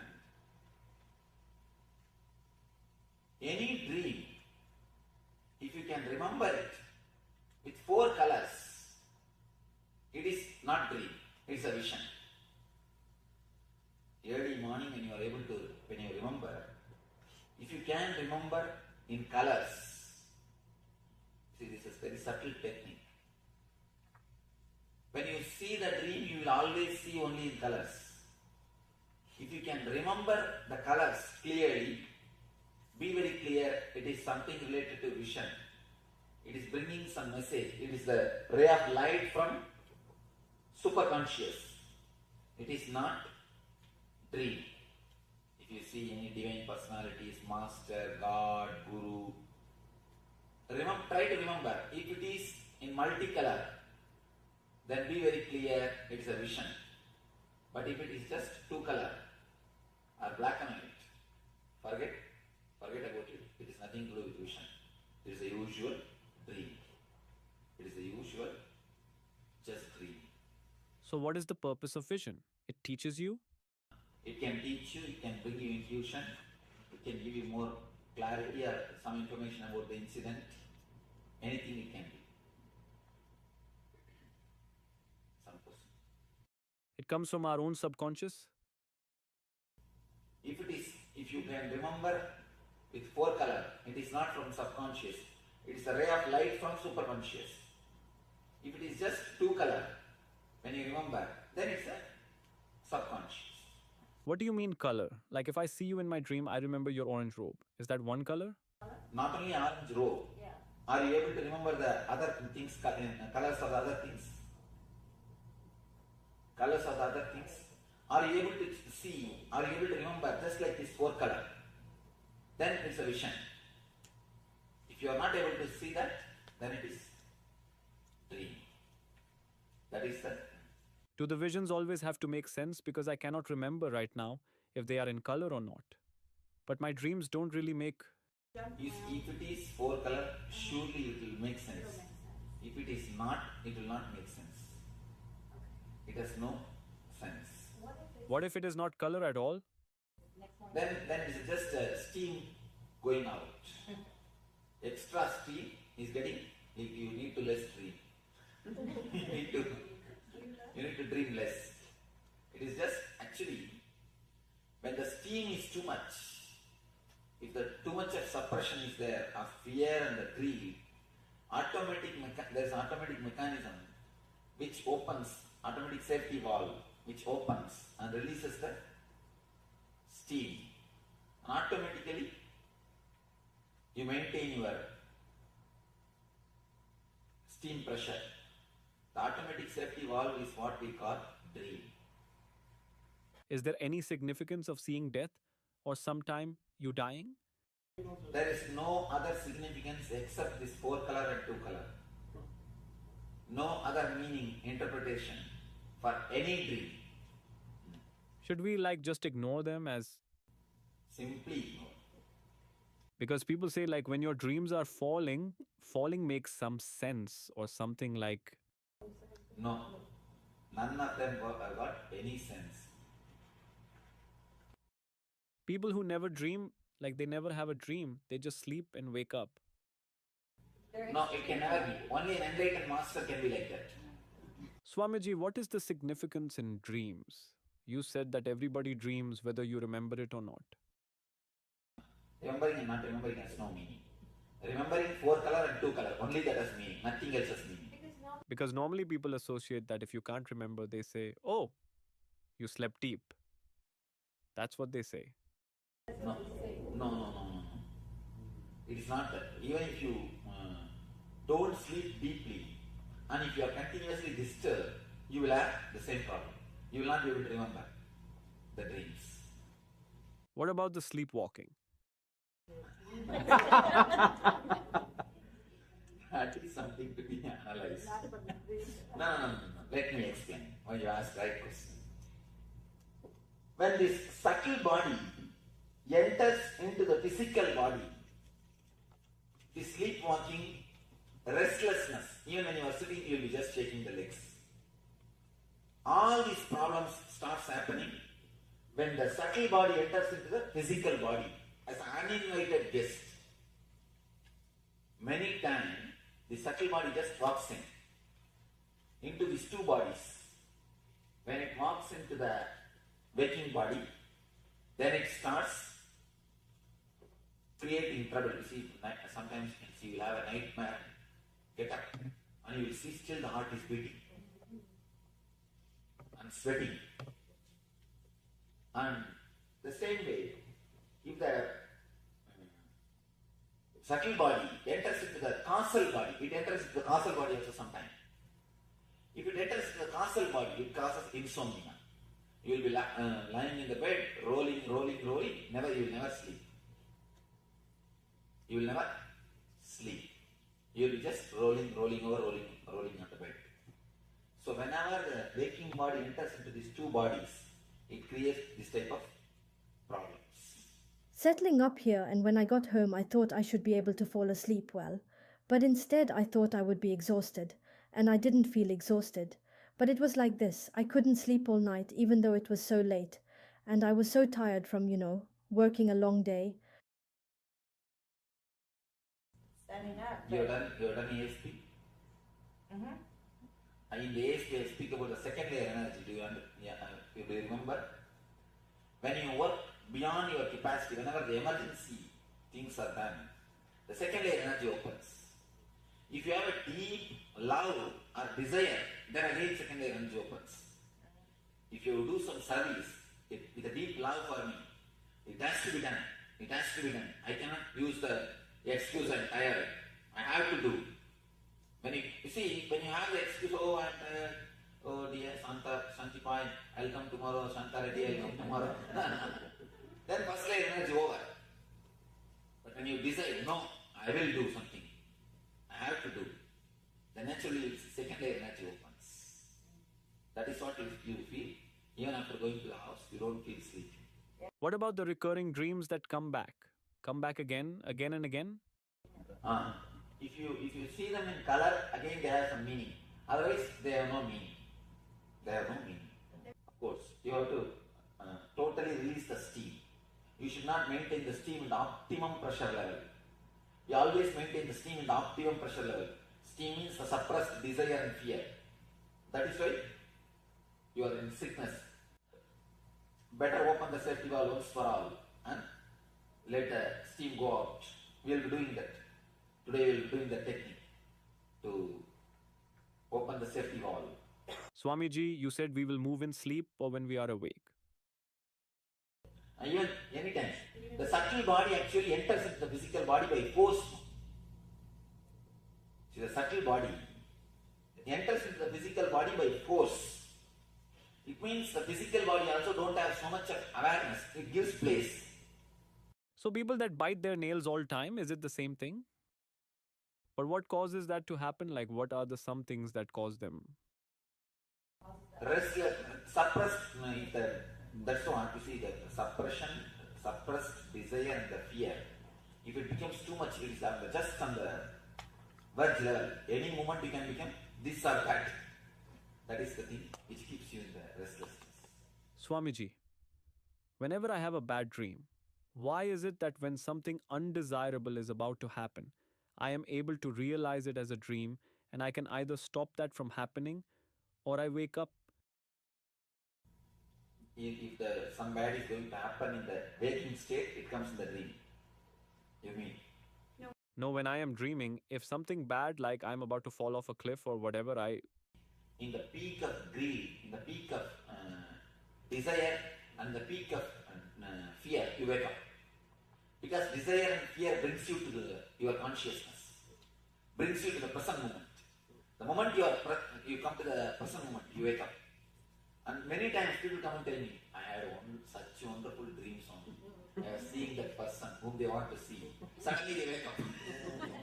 They come and complain, oh, I woke up. Why some dreams come true, some don't come true? That's what. If you can remember in the fourth color, it will come true. Otherwise, it won't come true. It will never come true. Any two-color dream will never come true. You can do research on your dreams. Yes. Sometimes you do have a dream that you like and you want to continue. That is what. Yes, you see, that is what the deep desire or the deep fear will bring you to the present moment. The moment you come to the present moment, you are awake. You are out of the dream.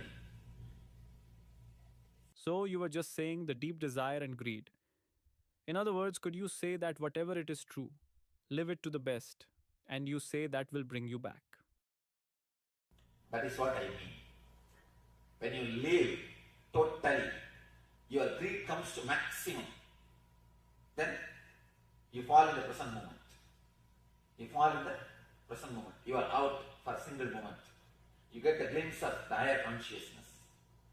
Whenever you fall in the present, you come out. You come out.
Today is the best day.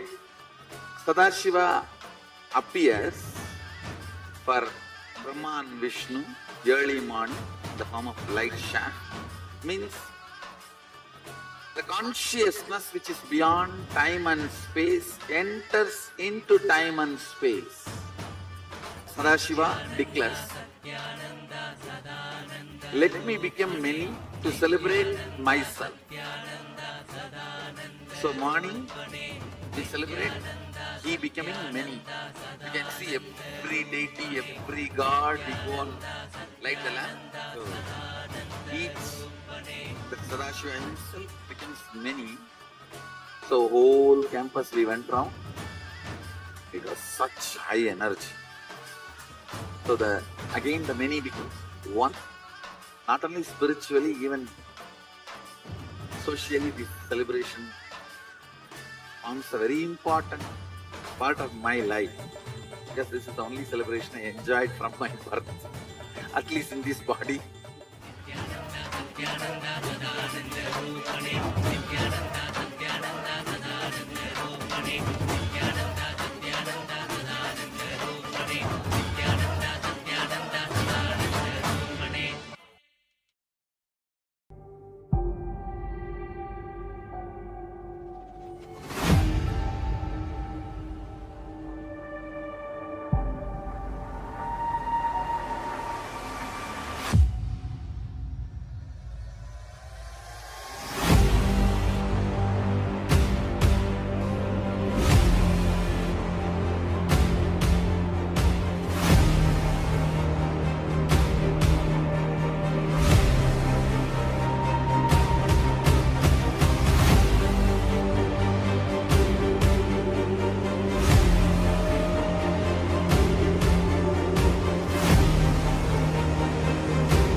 Today is the best day. Sadashiva appears for Brahma and Vishnu early morning in the form of light shaft. Means the consciousness which is beyond time and space enters into time and space. Sadashiva declares, let me become many to celebrate myself. So morning we celebrate he becoming many. You can see every deity, every god, we go and light the lamp. So each, the Sadashiva himself becomes many. So whole campus we went round. It was such high energy. So again the many becomes one. Not only spiritually, even socially, this celebration forms a very important part of my life, because this is the only celebration I enjoyed from my birth, at least in this body.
Today is the best day. Sadashiva appears for Brahma and Vishnu early morning in the form of light shaft. Means the consciousness which is beyond time and space enters into time and space. Sadashiva declares,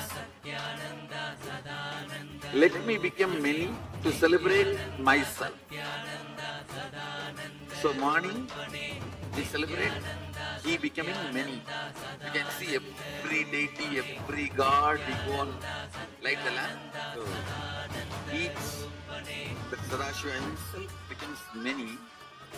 So whole campus we went round. It was such high energy. So again the many becomes one. Not only spiritually, even socially, this celebration forms a very important part of my life. Because this is the only celebration I enjoyed from my birth, at least in this body.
Today is the best day.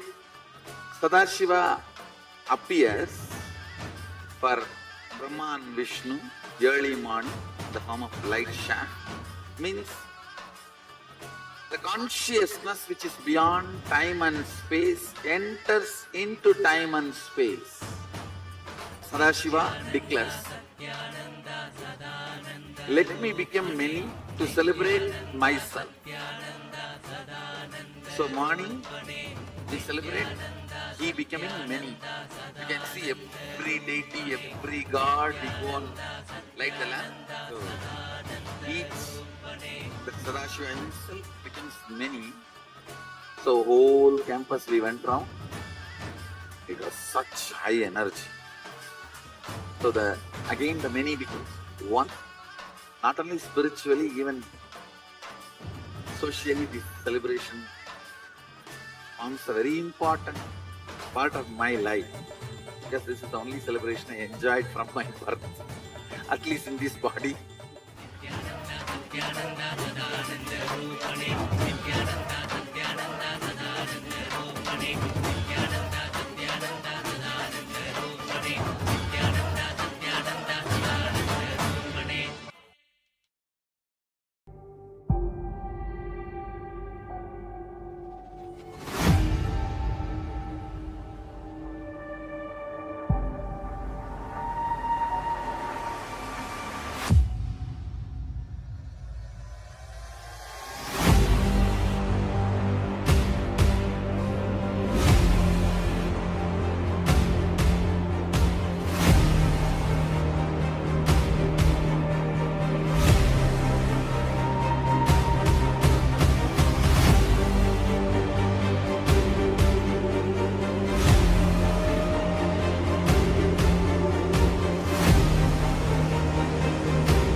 the best day.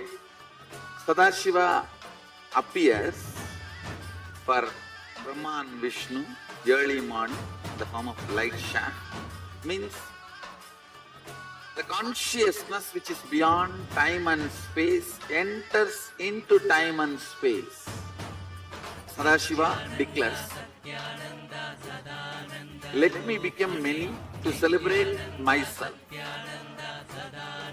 So morning we celebrate he becoming many. You can see every deity, every god, we go and light the lamp. So each, the Sadashiva himself becomes many. So whole campus we went round. It was such high energy.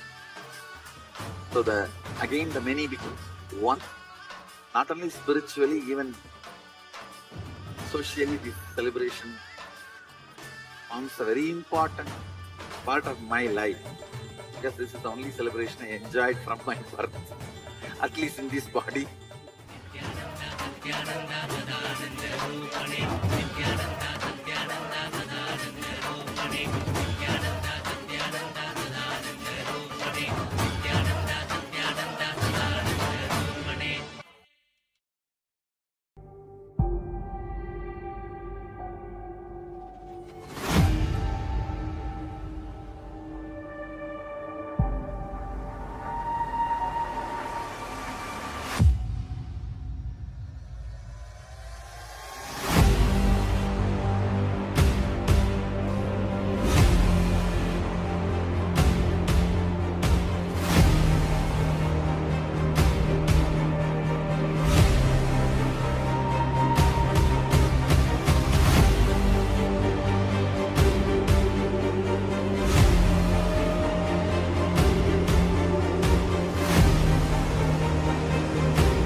Nithyananda, welcome back.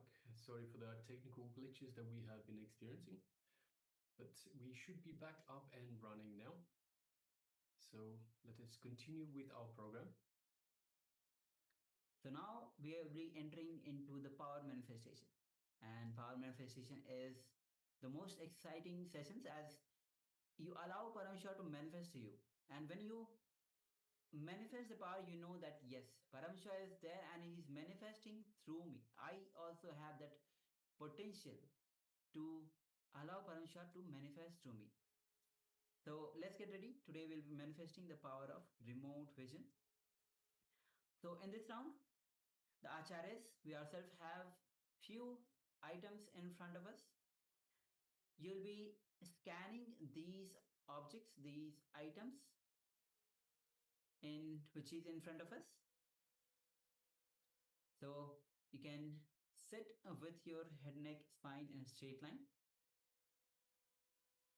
You can close your eyes or you can keep your eyes open as well.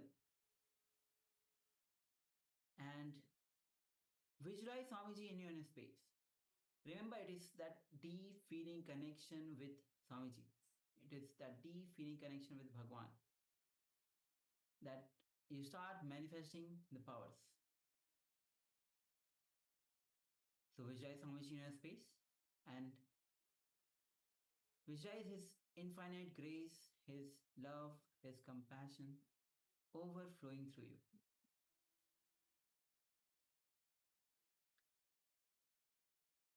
Gently bring your awareness to your third eye, and through your third eye, gaze to Swamiji's third eye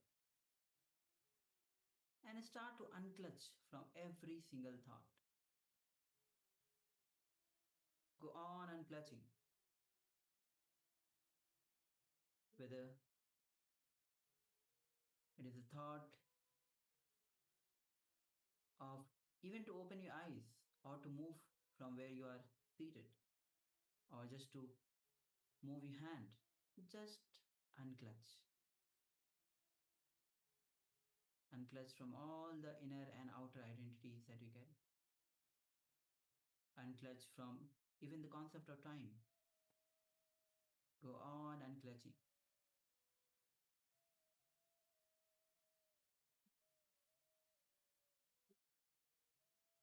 And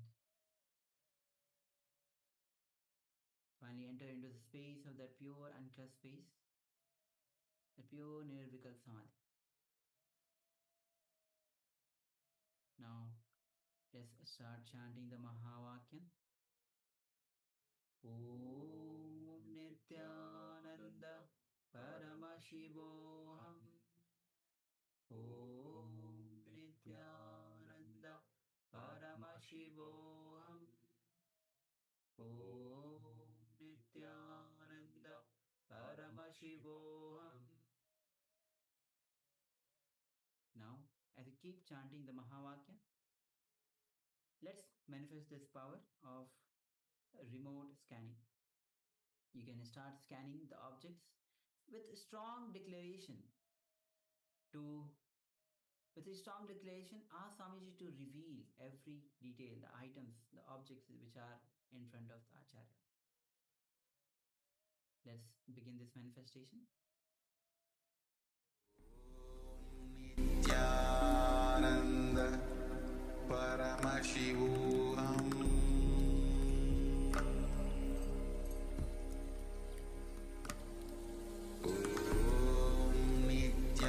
Nithyananda Paramashivoham.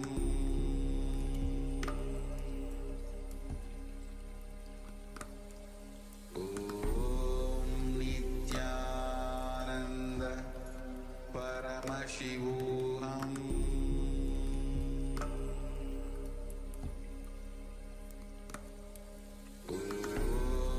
Nithyananda Paramashivoham.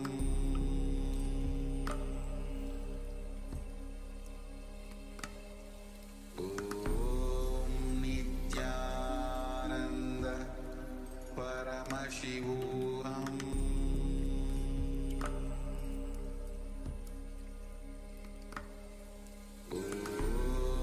Nithyananda Paramashivoham.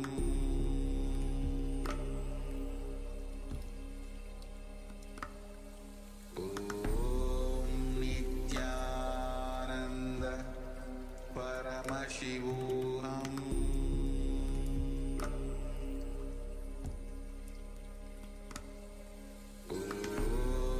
Nithyananda Paramashivoham.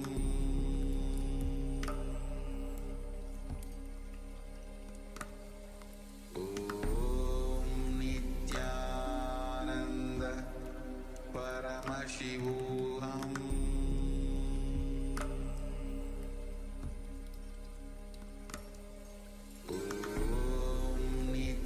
Nithyananda Paramashivoham.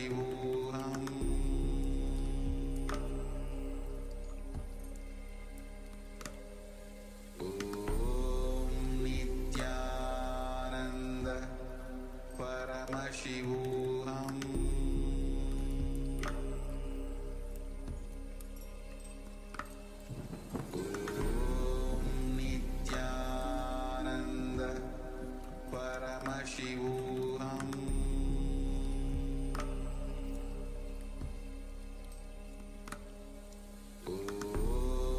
Nithyananda Paramashivoham.